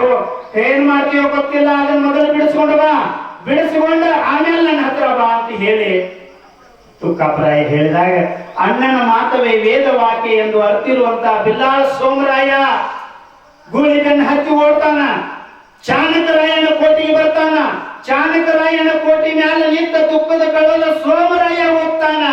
ಎಲ್ಲಿದ್ದು ಏನೋ ಗೊತ್ತಿಲ್ಲ. ಅವ್ರೇನು ಪೀಡಿಸಿ ಹಗ್ಗ ಹಚ್ಚಿಕೊಂಡ ಲಾಠಿ ಚಾರ್ಜ್ ಮಾಡ್ತಿದ್ರಲ್ಲ ಕಿಲಾರಕ, ಅವ್ರ ಕೈಯಾಂದ ತಪ್ಪಿಸಿಕೊಂಡ ದುಃಖದ ಕಳ್ಳನ ರಾಗವನ್ನ ಕೇಳಿ ಕಿಲ್ಲಾರ ಅವ ಬ್ಯಾಡರನ್ನ ಇರಿದು ಅವರ ಕಡೆಯಿಂದ ತಪ್ಪಿಸಿಕೊಂಡು ಓಡಿ ಬರ್ತಾವ ಕಿಲ್ಲಾರೆಲ್ಲ. ಚಾಣಕರಾಯನ ಕೋಟಿ ಸುತ್ತಮುತ್ತ ಬಂದಾಗ ಸೋಮರಾಯ ಕೆಳಗಿಳಿದ ಕಿಲ್ಲಾರ ಹೊಡ್ಕೊಂಡು ಅಣ್ಣನ ಹತ್ರ ಬರ್ತಾನು. ಆ ಅಣ್ಣ ಹೇಳ್ತಾನ, ಸೋಮರಾಯ ನನಗೆ ಬಹಳ ದುಃಖ ಐತಿ. ನನ್ನನ್ನ ಕೂಸಿನ ಉಪಾಧಿಯಲ್ಲಿ ನಿನ್ನ ಅಂಗೈಯ ತಕಡಿ ಮಾಡಿ ಮುಂಗೈಯ ದಂಡಿಗೆ ಮಾಡಿ ನನಗೆ ದುಃಖ ಆಗಲಾರ್ದಂಗ ನನ್ನನ್ನ ಎತ್ಕೊಂಡ ನಮ್ಮ ಆಶ್ರಮದ ಕಡೆ ನಡಿ ಅಂತ ಹೇಳ್ತಾನ. ಅವಾಗ ತಮ್ಮ ಸೋಮರಾಯ ಅಣ್ಣ ಹೇಳಿದಂತೆ ಕಿಲ್ಲಾರನ್ನ ಮುಂದೆ ಹಾಕೊಂಡು ಅಣ್ಣನ ತಗೊಂಡು ಬರ್ತಾನು. ಆ ಆಶ್ರಮದ ಹೊರಗಡೆ ಬಂದು ದುಃಖ ಮಾಡುತ್ತಾ ಅಳ್ತಾ ಇರ್ತಾಳೋ ಸೋಮರಾಯನ ಮಡದಿ ಕನಬಾಯಿ ಬಹಳ ದುಃಖ ಮಾಡಿ ಅಳ್ತಿರ್ತಾಳೋ. ನನ್ನ ಭಾವನೆಗೆ ಇಂಥ ಸ್ಥಿತಿ ಬತ್ತು. ಪತಿನ ನೋಡ್ತಾಳ, ಭಾವನ ನೋಡ್ತಾಳ, ಕಣ್ಣೀರು ಹಾಕಿ ಮರ್ಚಿ ಹೋಗಿತ್ತು, ನೆಲಕ್ಕೆ ಬೀಳ್ತಾಳ. ಅವಾಗ ಚಿಕ್ಕ ಮಕ್ಕಳಾದ ಮಾಲಿಂಗರಾಯ ಜಗರಾಯ ಬರ್ತಾರೋ. ಅವ್ರ ಅಪ್ಪನ ನೋಡ್ತಾರೋ. ಅವ್ರ ಅಪ್ಪನ ಸ್ಥಿತಿ ನೋಡಿ, ಆ ಕಣ್ಣಮ್ಮ ಸ್ಥಿತಿ ನೋಡಿ ಅವರು ಸಾತ್ವಿಕ ದುಃಖ ಮಾಡಿ ಅಳಾಕತ್ತಾರೋ. ಅದೊಂದು ಬಾರಾಮತಿ ಗೌಡರಿಗೆ ಕೆಟ್ಟ ಪರಿಣಾಮ ಬೀರಿರ್ತಕ್ಕಂಥ ಬರಗಾಲದಿಂದ ಬಂದದಕ್ಕಾಗಿ ತುಕಾಪುರಾಯ ಬಾನ್ ಹೊಡ್ಕೋಬೇಕಾಯ್ತು. ಅವಾಗ ತುಕಾಪುರಾಯನಿಗೆ ಸೋಮರಾಯ ಏನ್ ಹೇಳ್ತಾನು ಅಂತಂದ್ರ, ನೋಡಪ್ಪ ನನಗೆ ನೆಲಮನಿ ತಯಾರು ಮಾಡು, ಕನಬಾಯಿ ನೀ ಪ್ರಸಾದವನ್ನ ಸಿದ್ಧ ಮಾಡು, ಇವತ್ತಿನ ದಿವಸ ಎಲ್ಲಾರು ಕೂಡಿ ಒಂದ ತಟ್ಟಿಯಲ್ಲಿ ಪ್ರಸಾದ ಮಾಡೋಣ, ಇದು ನಿಮ್ಮ ಕೊನೆಯ ದರ್ಶನ, ನನ್ನ ಅಂತ್ಯಕ್ರಿಯೆ ಮಾಡುವಂತೆ ಅಂತ ಹೇಳಿ ಅಷ್ಟು ದುಃಖ ಇದ್ರು ತಾನೇ ನುಂಗ್ಕೊಂಡ ಹೇಳಿದಾಗ ಸೋಮರಾಯ ಕೋರಿ ಶೆಟ್ಟಿ ಕಲ್ಲಾನನ್ನ ಕರ್ಕೊಂಡ ಸಮಾಧಿಯನ್ನ ತಯಾರು ಮಾಡಿ ಬರ್ತಾನ. ಒಂದೇ ತಟ್ಟಿಯಲ್ಲಿ ಕನಬಾಯಿ ಎಡಿಯನ್ನ ಹಾಕೊಂಡು ತುಕಾಪುರಾಯನ ಹತ್ರ ತಂದಿಡ್ತಾಳ. ತುಕಾಪುರಾಯ ತಮ್ಮ ಸೋಮರಾಯನಿಗೆ ಒಂದು ತುತ್ತ ತಿನ್ನಿಸ್ತಾನ, ಕನಬಾಯಿಗೆ ಒಂದು ತುತ್ತ ತಿನ್ನಿಸ್ತಾನ. ಮತ್ತೆ ಎರಡು ಮಕ್ಕಳನ್ನ ಬಲಗಡೆ ಮತ್ತು ಎಡಗಡೆ ತೊಡಿ ಮ್ಯಾಲ ಜಗರಾಯ ಮಹಾಲಿಂಗರಾಯನ ಕುಣಿಸಿಕೊಂಡು ಅವ್ರಿಗೊಂದೊಂದು ತುತ್ತ ಕೊಡ್ತಾನ. ಆ ನಂತರದಲ್ಲಿ ಕನಬಾಯಿಯಿಂದ ತಾನೊಂದು ತುತ್ತ ಸ್ವೀಕಾರ ಮಾಡ್ತಾನ. ಹೇಳಿ ಇಷ್ಟೆಲ್ಲ ಆದ್ಮ್ಯಾಲ ಜಗರಾಯನ ಕರೆದು ಕೇಳ್ತಾನ, ತೊಡಿ ಮೇಲೆ ಕುಂಡಿಸ್ಕೊಂಡು, ಮಗನೇ ಕಾಡಿದ ಬ್ಯಾಡ್ರು, ನಮ್ಮ ಗುರುವಿನ ಕಿಲ್ಲಾರು ಹೋದ ನಮ್ಮನ್ನ ಕಾಡಿದ ಬ್ಯಾಡ್ರು ಅಂದ್ರ ನನಗ ತಂದ ಸ್ಥಿತಿ ಅವ್ರ ಮುಂದೆ ಎಲ್ಲಿ ಕಳ್ತನ ಮಾಡಿರಬಾರ್ದು, ಅವ್ರ ಅಂಶ ನಿರ್ವಂಶ ಆಗ್ಬೇಕ, ಅವ್ರನ್ನ ಎಲ್ಲ ಹೊಡಿತಿ ಏನು ಅಂತ ಕೇಳಿದಾಗ, ಅಪ್ಪ ನನ್ನ ತಮ್ಮ ತ್ರಿಕಾಲ ಜ್ಞಾನಿ ಇದಾನ, ಅವನಿಗೇನೆ ಈ ಮಾತು ಹೇಳ್ರಿ ಸರಿ ಹೋಗ್ತೈತಿ ಅಂತ ಹೇಳಿ ಮಾಲಿಂಗರಾಯನಿಗೆ ಹೇಳಂದಾಗ ಮಾಲಿಂಗರಾಯನ ಕುಂಡಿಸ್ಕೊಂಡು ಹೇಳ್ತಾನ. ಜಾನನಾಗಿರ್ತಕ್ಕಂಥ ಮಾಲಿಂಗರಾಯ, ಅನೇಕ ಅವತಾರ ಮಾಡಿರ್ತಕ್ಕಂಥ ಮಾಲಿಂಗರಾಯ, ಚಿಕ್ಕ ಬಾಲಕನಾಗಿರ್ತಕ್ಕಂಥ ಮಾಲಿಂಗರಾಯನ ಕುಂಡಿಸ್ಕೊಂಡು ಕೇಳಿದಾಗ ಮಾಲಿಂಗರಾಯ ಹೇಳ್ತಾನ, ಕಾಡಿದ ಬ್ಯಾಡರನ್ನ ಕಟ್ಟಿ ತಂದು ನಿನ್ನ ಮುಂದ ಸಾಲದವನಿ ಹಿಡಿದು ಪಾತಾಳದಿಂದ ಪಾಯ ಸೋಸಿ ಬ್ಯಾಡ್ರ ಚಂದ ಕಳೆದು ಬಡ್ಡ್ಯಾಗ ಒಟ್ಟಿ ಮ್ಯಾಲ ರುದ್ರಗಟ್ಟಿ ಕಟ್ಟಿಸಿ 11 ರುದ್ರನನ್ನ ತಂದ ಕಲಿಯೋಗದಾಗ ಮೂಕ ಭವಿಷ್ಯ ಒಂದ ಗೂಳಿಯಿಂದ ನಾನೇ ಹೇಳ್ತೀನಪ್ಪ, ಅದ್ಭುತವಾದ ವಚನ ನಿನಗೆ ಕೊಡ್ತೀನಿ. ಇಷ್ಟಂದಾಗ ತಂದಿಗೆ ಬಹಳ ಸಂತೋಷ ಆಯ್ತು. ಆ ತಂದಿ ನನ್ನ ಎತ್ಕೊಂಡು ಸಮಾಧಿ ಅಂತ ಬರ್ತಾರು. ಆ ಸೋಮರಾಯನ್ ಹೇಳ್ತಾರೆ, ನನ್ನ ಸಮಾಧಿ ಮಾಡಿ ನೀವು ಹಿಂದಕ್ಕೆ ಹೊಳಿ ನೋಡಿ ಬೇಡ ಹಂಗ ಹೋಗಂತ ಹೇಳಿರ್ತಾರೋ. ಆ ದುಃಖದ ಸನ್ನಿವೇಶ ರೀ ಬಹಳ, ಅದು ಅಣ್ಣ ತಮ್ಮರ ದುಃಖದ ಸನ್ನಿವೇಶ ಅನುಭವಿಸಿದವ್ರಿಗೆ ಗೊತ್ತು. ನಮ್ಮ ಜೀವನದಾಗ ಯಾರೇ ಸತ್ತಿರಂಗಿಲ್ಲ, ಗಾಡಿ ಕುಂಡಿಸಿ ನಾವು ಅಳಂಗಿಲ್ಲ ಅಂದ್ರೆ ಎಲ್ಲಿ ಹಾದ್ಯೋ ನನ್ನಪ್ಪ ಹಿಂಗ ಅಳ್ತಿರ್ತೀರಿಲ್ಲ ನೀವು. ಎಲ್ಲಿ ಹಾದೆ ನನ್ನವ್ವ ಎಲ್ಲ ಮಾಡಿದಿ, ಯಾವ ಗುಡ್ಡ ಸೇರಿದೋ ನನ್ನ ರಾಜ ಅಂದ್ರ ಗಾಡಿ ಸತ್ತು ಹೋಗಿದ್ದಂದ್ರೆ ಹೆಣ್ಮಕ್ಳು ಮಾಡ್ಕೊಂಡು ಅವ್ರು ಹಿಂಗ ಅಳ್ತಾರಿಲ್ಲ. ಅವ್ರು ಅಳೋದ ಬ್ಯಾರೆ ಮತ್ತೆ ಗಂಡು ಮಕ್ಕಳು ಅಳೋದ ಬ್ಯಾರೆ. ಇಲ್ಲಿ ಬಾರಮತಿ ಗೌಡರ ಸನ್ನಿವೇಶ ಏನು ಅಂತಂದ್ರ ಬಹಳ ದುಃಖದ ಸನ್ನಿವೇಶ. ಇಂಥ ಸನ್ನಿವೇಶ, ದುಃಖ ಸನ್ನಿವೇಶ ಯಾರಿಗೆ ಬರಬಾರದು. ಇಂಥ ದೊಡ್ಡ ಸನ್ನಿವೇಶ. ಅವಾಗ ಸೋಮರಾಯನಿಗೆ ಗುಟ್ಟು ಹೇಳಿರ್ತಾನು, ಸಮಾಧಿ ಮಾಡಿ ಸೋಮರಾಯ ದುಃಖ ತಡಿಲಾರದಕ್ಕೆ ಹೊಳ್ಳಿ ನೋಡ್ತಾನು. ಬಾಗಿಲ ಹಿಕ್ಕಿತ್ತು, ಆ ಬಾಗಿಲ ತೆರೆದು ಅಲ್ಲಿ ಒಂದು ಲಿಂಗ ಆಗಿತ್ತು, ಎಕ್ಕಿಯ ಕಿರೀಟ ಅದರ ಮ್ಯಾಲಿತ್ತು. ಎಕ್ಕಿ ಕಿರೀಟ ಇತ್ತು. ಅವಾಗ ದುಃಖ ಮಾಡ್ಕೋತ ತಮ್ಮ ಮಕ್ಕಳನ್ನ ಕರ್ಕೊಂಡು ಏಳುತ್ತಾ ಬೀಳುತ್ತಾ ಆಶ್ರಮಕ್ಕೆ ಬರ್ತಾರೋ, ದುಃಖ ಮಾಡಿ ಹೇಳ್ತಿರ್ತಾರೋ. ತ್ರಿಕಾಲ ಜ್ಞಾನಿ ಭಕ್ತ ಕೈವಾರಿ ಸೊನಾರಿ ಸಿದ್ಧ ಸೊನಾರಿಯಲ್ಲಿ ಇರ್ತಾನ. ಮಾಲಿಕರಯ್ಯ ಅಪ್ಪ ಕಿಲ್ಲಾರ ಒಂದ್ ದಿವ್ಸ ಆಯ್ತಾ ಅನ್ನ ನೀರ ಇಲ್ಲ, ಹಿಂಗ ಮನ್ಯಾಗ ಕಟ್ಕೊಂಡು ಅಳ್ಕೋತ ಕೂತರ ದೊಡ್ಡ ಪಾಪ ಬರ್ತೈತಿ, ಅದನ್ನ ಮೇಯಿಸ್ಬೇಕು, ನೀರು ಕುಡಿಸ್ಬೇಕು, ಹಿಂಗ ದುಃಖ ಮಾಡ್ಕೋತ ಕುಂಡ್ರೋದು ಬ್ಯಾಡ ಅಂತ ಹೇಳಿದಾಗ್ರಿ ಹೇಳ್ತಾನ. ಮಗನ ಮಾತು ಕೇಳಿ ಕಿಲ್ಲಾರವನ್ನ ಬಿಚ್ಚು ಪರಿಸ್ಥಿತಿಯಲ್ಲಿದ್ದಾಗ ಗುರು ಸೊನಾರ ಸಿದ್ಧದೈರಿ ಆಗಮನ ಆಗ್ತದ. ಅಳ್ಬ್ಯಾಡ್ರಿ, ದುಃಖ ಮಾಡ್ಬ್ಯಾಡ್ರಿ. ಈ ದುಃಖ ಶಾಶ್ವತವಾಗಿರಂಗಿಲ್ಲ. ಈ ಮಣ್ಣಿನ ಕಾಯ ಮಣ್ಣಿಗೆ ಹೋಗ್ಬೇಕ. ಬಾರಾಮತಿಯಲ್ಲಿ ಅಮೃತಬಾಯಿ ಯಾವಾಗ ತುಕ್ಕಾಪರಾಯ ಬಾನು ಹೊಡ್ಕೊಂಡು ಅವಳು ಕೂಡ ಸುನಿಗಿದ್ದಾಳ. ನನ್ನ ಪತಿನ ನಾನು ನಿಷ್ಕಾಮ ಭಕ್ತಿ ಮಾಡಿದೀವಿ, ನಿಮ್ಮಲ್ಲೇ ನಾವು ಇರ್ತೀವಂತ ಅಚಲವಾಗಿ ಮಗಳು ಪ್ರಾಣ ಬಿಟ್ಟಾಳ. ತ್ರಿಕಾಲಜ್ಞಾನಿ ಅಮೃತಬಾಯಿ ತುಕ್ಕಾಪರಾಯ ಅಮೃತಬಾಯಿ ನನ್ನಲ್ಲಿ ಐಕ್ಯ ಆಗ್ಯಾರ, ನಿರ್ವೈಲಾಗ್ಯಾರ, ನನ್ನೊಳಗದಾರ, ಆತ್ಮ ಸ್ವರೂಪದಿಂದದಾರ. ನೀವೇನ್ ಚಿಂತೆ ಮಾಡೋದು ಬೇಡ, ಇನ್ ಮ್ಯಾಲ ಅಳ್ಬ್ಯಾಡ್ರಿ, ದುಃಖ ಮಾಡ್ಬ್ಯಾಡ್ರಿ, ಆನಂದ ಸಾಗರದಲ್ಲಿ ಇರ್ರಿ ಅಂತ ಗುರುನಾಥ ಅವ್ರ ದುಃಖವನ್ನ ಹೋಗಲಾಡಿಸಿ ಅವರಿಗೆ ಅಭಯ ಆಶೀರ್ವಾದ ಕೊಟ್ಟು, ನೀವು ಬಹಳ ದಿನ ಇಲ್ಲಿ ಇರ್ಬ್ಯಾಡ್ರಿ, ಮುಂದೆ ನೀವು ಪ್ರಯಾಣ ಬೆಳೆಸ್ರಿ, ಮತ್ತೆ ನೀವು ಕರೆದಾಗ ನಾ ಬರ್ತೀನಿ, ನಾನು ಎಲ್ಲಿ ನೆನೆಸ್ತೀನಿ ಎಲ್ಲಿ ಬರ್ತೀನಿ ಅಂತ ಹೇಳ್ತಾರೆ. ಅಲ್ಲಿಂದ ಕೋರಿ ಶೆಟ್ಟಿ ಕಲ್ಯಾಣ ಕರೆದು ಹೇಳ್ತಾರು, ನೋಡಪ್ಪ ನಮ್ಮ ತಂದೆಯ ಸೇವೆ ಮಾಡ್ಕೋತ ನೀ ಇಲ್ಲಿ ಅವೊಂದು ಶೀತಾಳ ಬಿಂದಿಗೆ ಮತ್ತ ಹೂವಿನ ಕರಗಿ ಕೊಟ್ಟ ಹೇಳ್ತಾರೆ, ನಿನ್ನ 4 ಮಂದಿ ಮಕ್ಕಳು ಏನಾರ ನೋಡು, ಅವರು ಕೂಡ ಈ ಸೇವೆ ಮಾಡೋದ್ರಿಂದ ಉದ್ಧಾರ ಆಗ್ತಾರೋ ಅಂತ ಹೇಳಿ ಕಿಲಾರ ಹೊಡ್ಕೊಂಡು ಬರ್ತಾರೋ. ಕಳ್ಳ ಕೌಂಟಿಗೆ ಕಳ್ಳರ ಆ ದಿಕ್ಕಿನಾಗ ಹೋಗ್ತಿದ್ರು ಕಿಲಾರ ಹೊಡ್ಕೊಂಡು. ಆ ಊರಾಗ ಕಳ್ಳರ ಇಲ್ರಿ, ಹುಡುಗರು ಇಲ್ಲ ಆಗಿದ್ರು. ಅವ್ರು ಯಾರ ಕಳ್ತನ ನೋಡ್ಕೊಂಡು ಹೋಗಿದ್ರಲ್ಲ ಅವ್ರು ಇಲ್ಲ ಆಗಿದ್ರು. ಅವ್ರು ರಾತ್ರಿ ಸುದ್ದಿ ಹತ್ತಿ ಇನ್ನು ಸೋಮರಾಯ ಬರ್ತಾನು, ನಮ್ಮ ಪ್ರಾಣ ತೆಗಿತಾನು, ಮತ್ತೆ ನಾವು ವಸೂಲಿಗೆ ಬೇಕಾಗ್ತದೆ ಅಂತ ಹೇಳಿ ಅವ್ರು ರಾತ್ರಿ ಹೆಂಡರ ಮಕ್ಕಳನ್ನ ಕಟ್ಕೊಂಡು ಗಂಟಾ ಮುಟ್ಟಿ ಕಟ್ಕೊಂಡು ಜಾಗ ಖಾಲಿ ಮಾಡಿದ್ರಿ. ಅವ್ರು ಎಲ್ಲೇ ಹೋಗಿ ಆಡ್ಕೊಂಡು ಕೂತಿದ್ರು. ಅವಾಗ ಇವ್ರು ಕಿಲಾರ ಹೊಡ್ಕೊಂಡ ಬರ್ತಾರೆ. ಎಲ್ಲಿಗೆ ಬರ್ತಾರ ಅಂತಂದ್ರೆ ಅವೊಂದಿಷ್ಟು ಊರುಗಳದಾವ, ಟೈಮ್ ಭಾಳ ಆಗೈತ್ರಿ. ಆ ಊರುಗಳ ಮ್ಯಾಲ ಚಿಟಗುಬ್ಬಿ, ಹಿರಿಗುಬ್ಬಿ, ಚಿಟಗುಬ್ಬಿ ಎಲ್ಲ ಊರುಗಳ ಮ್ಯಾಲ ಹಾಡಾದ ಮುಂದೆ ಎಲ್ಲಿಗೆ ಬರ್ತಾರ ಅಂತಂದ್ರೆ ಶಾರಬಾಬನ ಗುಡ್ಡಕ್ಕೆ ಬಂದು ತಲುಪ್ತಾರ. ಶಾರಬಾಬನ ಗುಡ್ಡಕ್ಕೆ ಬಂದು ತಲುಪ್ತಾರು. ಬಸವಣ್ಣವ್ರು ಹೇಳಿದ್ರಲ್ಲ, ಕಳಬೇಡ ಅಂತ ಹೇಳ್ರಿ. ಬ್ಯಾಡ ಕಳ್ತನ ಮಾಡಿದ್ರು ಅದನ್ನ ಕಳ್ತನ ಮಾಡುವುದನ್ನು ಬಿಡಿಸ್ತಾರೋ, ಅವ್ರ ಪ್ರಾಣ ತೆಗೆಯುವ ವಿಷಯಗಳು ಮುಂದೆ ನಾಳೆ ಸೋಮರಾಯ ದುಃಖ ಮಾಡಿ ಅಳುವಾಗ ಗುರು ಅಲ್ಲಿ ಬಂದು ಪ್ರಕಟ ಆಗ್ತಾನ. ಗರಡಿನ ಮನಿ ಕಟ್ಟಿಸಿ ಇದೇ ಅಭ್ಯಾಸ ಮಾಡಿಸ್ತಾನ. ಮುಂದೆ ದಿಲ್ಲಿ ಹಸನಾವತಿ ಪಟ್ಟಣದಲ್ಲಿ 2 ಮಂದಿ 7 ಮಂದಿ ಅಳ್ತಾವ್ರು ಇರ್ತಾರ, ಒಬ್ಬ ಇರ್ತಾನ. ಅವ್ರು ಯಾರ್ಯಾರು ಏನೇನು ಅನ್ನೋದು ಆ ಯುದ್ಧ ಮುಂದೆ ಏನೇನು ಆಗ್ತೈತಿ ಕಥಾಭಾಗ ನಾಳಿನ ದಿವಸ ಮುಂದುವರಿತೈತಿ ಎಲ್ಲ ಆತ್ಮೀಯ ಬಂಧುಗಳೇ. ಇಲ್ಲಿ ನಾವು ಏನ್ ತಿಳ್ಕೋಬೇಕು ಅಂತಂದ್ರೆ ಕಳ್ತನ ಮಾಡೋದು ಬಿಡ್ಬೇಕು. ಕಳ್ತನ ಮಾಡೋದು ಬಿಡ್ಬೇಕು. ಒಂದು ಊರಾಗ ಒಂದು ಆಶ್ರಮ ಕಟ್ಕೊಂಡು ಸ್ವಾಮಿಗಳು ಇದ್ರು. ಸ್ವಾಮಿಗಳನ್ನ ಉಣಿಸ್ಬೇಕಂತ 2 ಗಂಡ ಹೆಂಡತಿ ಬಹಳ ಬಡವರು ಇದ್ರು. ಬಹಳ ಬಡವರು ಇದ್ರು. ನಾವು ಎಲ್ಲರೂ ಸ್ವಾಮಿಗಳನ್ನ ಉಣಿಸಾಕತ್ಯಾರ, ನಾವು ಸ್ವಾಮಿಗಳನ್ನ ಉಣಿಸ್ಬೇಕಂತ ಹೊಲ್ದಾಗ ಕೆಲ್ಸಕ್ಕೆ ಹೋಗಿದ್ರಿ. ಅಲ್ಲಿ ಏನಾಗಿತ್ತು ಅಂದ್ರ ಈ ಇದನ್ನ ಕೇಳ್ತಾರ ನೋಡ್ರಿ, ಅದಕ್ಕೆ ಏನಂತೀರಿ, ಆ ಸುಲ್ಗಾಯಿಗೆ ಏನಂತೀರಿ ಅದಕ್ಕೆ? ಅದನ್ನ ಕಿತ್ತು ತಂದ ಗಟ್ಟು ಕಟ್ಕೊಂಡು ತುಡುಗು ಮಾಡಿ ಬಿಸ್ಕೊಂಡ್ ಬಂದ ಒಂದು ವ್ಯವಸ್ಥೆ ಮಾಡಿದ್ರು. ಅವ್ರ ಯಜಮಾನ ಅವನು ಕೂಡ ಆ ಗೋಧಿಯನ್ನ ಕೊಯ್ದಿಟ್ಟಿದ್ದಲ್ಲ ಅದನ್ನ ತಗೊಂಡು ಹೊಡೆದ್ ಬಿಟ್ಟು ಅವನು ಬಿಸ್ಕೊಂಡು ಬಂದ ಒಂದಿನ ಸ್ವಾಮಿಗಳನ್ನ ಕರೆದು ಊಟ ಮಾಡಿ ಉಣಿಸಿದ್ರು. ಹೇಳಿ ಮತ್ತ ಯಾರೋ ಎಮ್ಮಿ ಹಾಲ ರಾತ್ರಿ ಹೋಗಿಬಿಟ್ಟು ಹಾಲು ಹಿಡ್ಕೊಂಡ್ ಬಂದ್ರು. ಯಾಕಂದ್ರೆ ಅವ್ರ ಮನೆಯಾಗ ಇಲ್ಲಾಗಿತ್ತು, ಕರ ಕುಡ್ದತ್ತಿರ್ಬೇಕು ಅವ್ರು. ಹೇಳಿ ಎಮ್ಮಿ ಬಿಚ್ಚಿ ಹಾಲು ಹಿಡ್ಕೊಂಡ ಕರ ಬಿಟ್ಬಿಟ್ರಿ. ಸ್ವಾಮಿಗಳಿಗೆ ತಂದು ಉಣಿಸಿರು ನೋಡ್ರಿ. ಹೇಳಿ ಸ್ವಾಮಿಗಳಿಗೆ ತಂದು ಉಣಿಸಿರು. ಸ್ವಾಮಿಗಳಲ್ಲಿ ಏನು ಎದ್ದು ಅಂತಂದ್ರ ಅವ್ರ ಅಂತರಂಗದಲ್ಲಿ ತುಡುಗು ಮಾಡೋ ಬುದ್ಧಿ ಬಂತಾರೆ. ಏನು ಉಂಡಿದ್ರು ನೋಡ್ರಿ, ಹಾಲು ಕುಡ್ದಿದ್ರು ನೋಡ್ರಿ, ಅದ್ ಏನಿತ್ತಲ್ಲ ಎಮ್ಮಿ ಬಿಚ್ಕೊಂಡ್ ತಂದ ಅವ್ರ ಆಸನದಾಗ ಕಟ್ಕೊಂಡ್ರಿ ಅವ್ರು ಸ್ವಾಮಿಗಳು.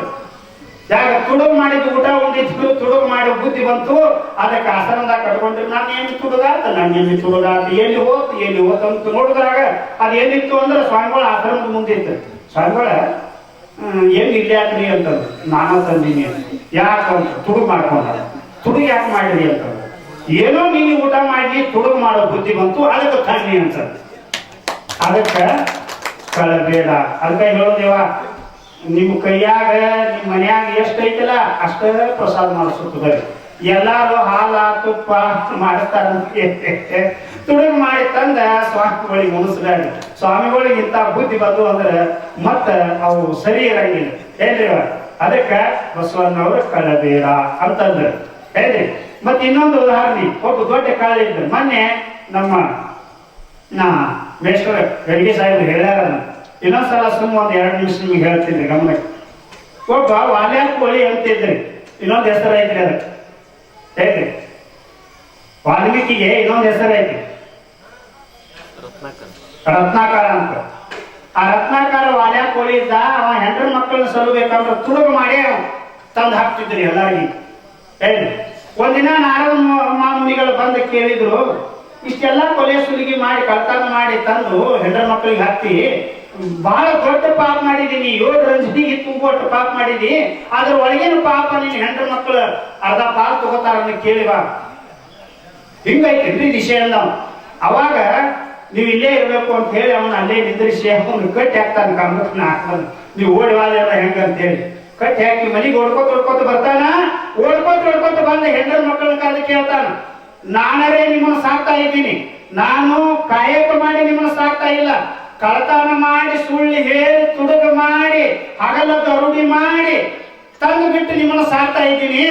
ನಿಮ್ಮ ಸಾಕಿ ಸಲಗಿದ್ದೀನಿ, ನೀವು ಉಂಡಿದ್ದೀರಿ, ತಿಂದಿದ್ದೀರಿ, ಬೆಳೆದಿದ್ದೀರಿ. ಏನ ನಾ ಕಳತನ ಮಾಡಿ ತಂದದ್ರಿಂದ ನೀವು ಇಷ್ಟು ದೊಡ್ಡವರಾಗಿದ್ದೀರಿ ಅಂತ ಕೇಳಿದ ಕಾಲ, ನಾನು ತಂದ ಪಾಪ ಮಾಡಿದ್ರೊಳಗ ಅರ್ಧ ನೀ ತಗೋತೀಯೋ ಇಲ್ಲೋ ಅಂತ ಕೇಳಿದ್ರು. ಏನ್ ನನ್ನ ತೆಲಿಗಿಲಿ ಕೆಟ್ಟತ್ತೇನ್ರಿ ಅಂತಂದ್ರೆ, ಏನ್ ಮಾಡಿದ್ರಿ ನೋಡ ಅದು ನಿಮ್ಮ ಸುತ್ತ, ನನಗೇನದು ಬೇಕಾಗಿಲ್ಲ, ಪಾಲ ನೀವ ಅನುಭವಿಸೋದು ಅದನ್ನು. ಆ ಮಗನ ಕರೆದು ಕೇಳಿದ್ರು, ಮಕ್ಕಳನ್ನ ಕರೆದು ಕೇಳಿದಾಗ ತಾಯಿ ಹೇಳಿದ ಉತ್ತರನ ಹೇಳಿದ್ರಿ ಅವರು, ನಾವೇನು ಪಾಪ ತಗೊಳಂಗಿಲ್ಲಪ್ಪ, ನೀ ಏನ್ ಮಾಡಿದೀನಿ ನೋಡ ಕರ್ಮ ನೀನ ಅನುಭವಿಸು ಅಂತ ಹೇಳಿ ಹೆಂಡ್ರ ಮಕ್ಕಳಿಗೆ ಹೇಳಿದಾಗ ನಾರದ ಮುನಿಗಳು ಹೇಳುದು ಮಾತು ಕರೆ ಐತೆ ಅಂತ ಓಡ್ಕೋತ ಬರ್ತಾನೆ.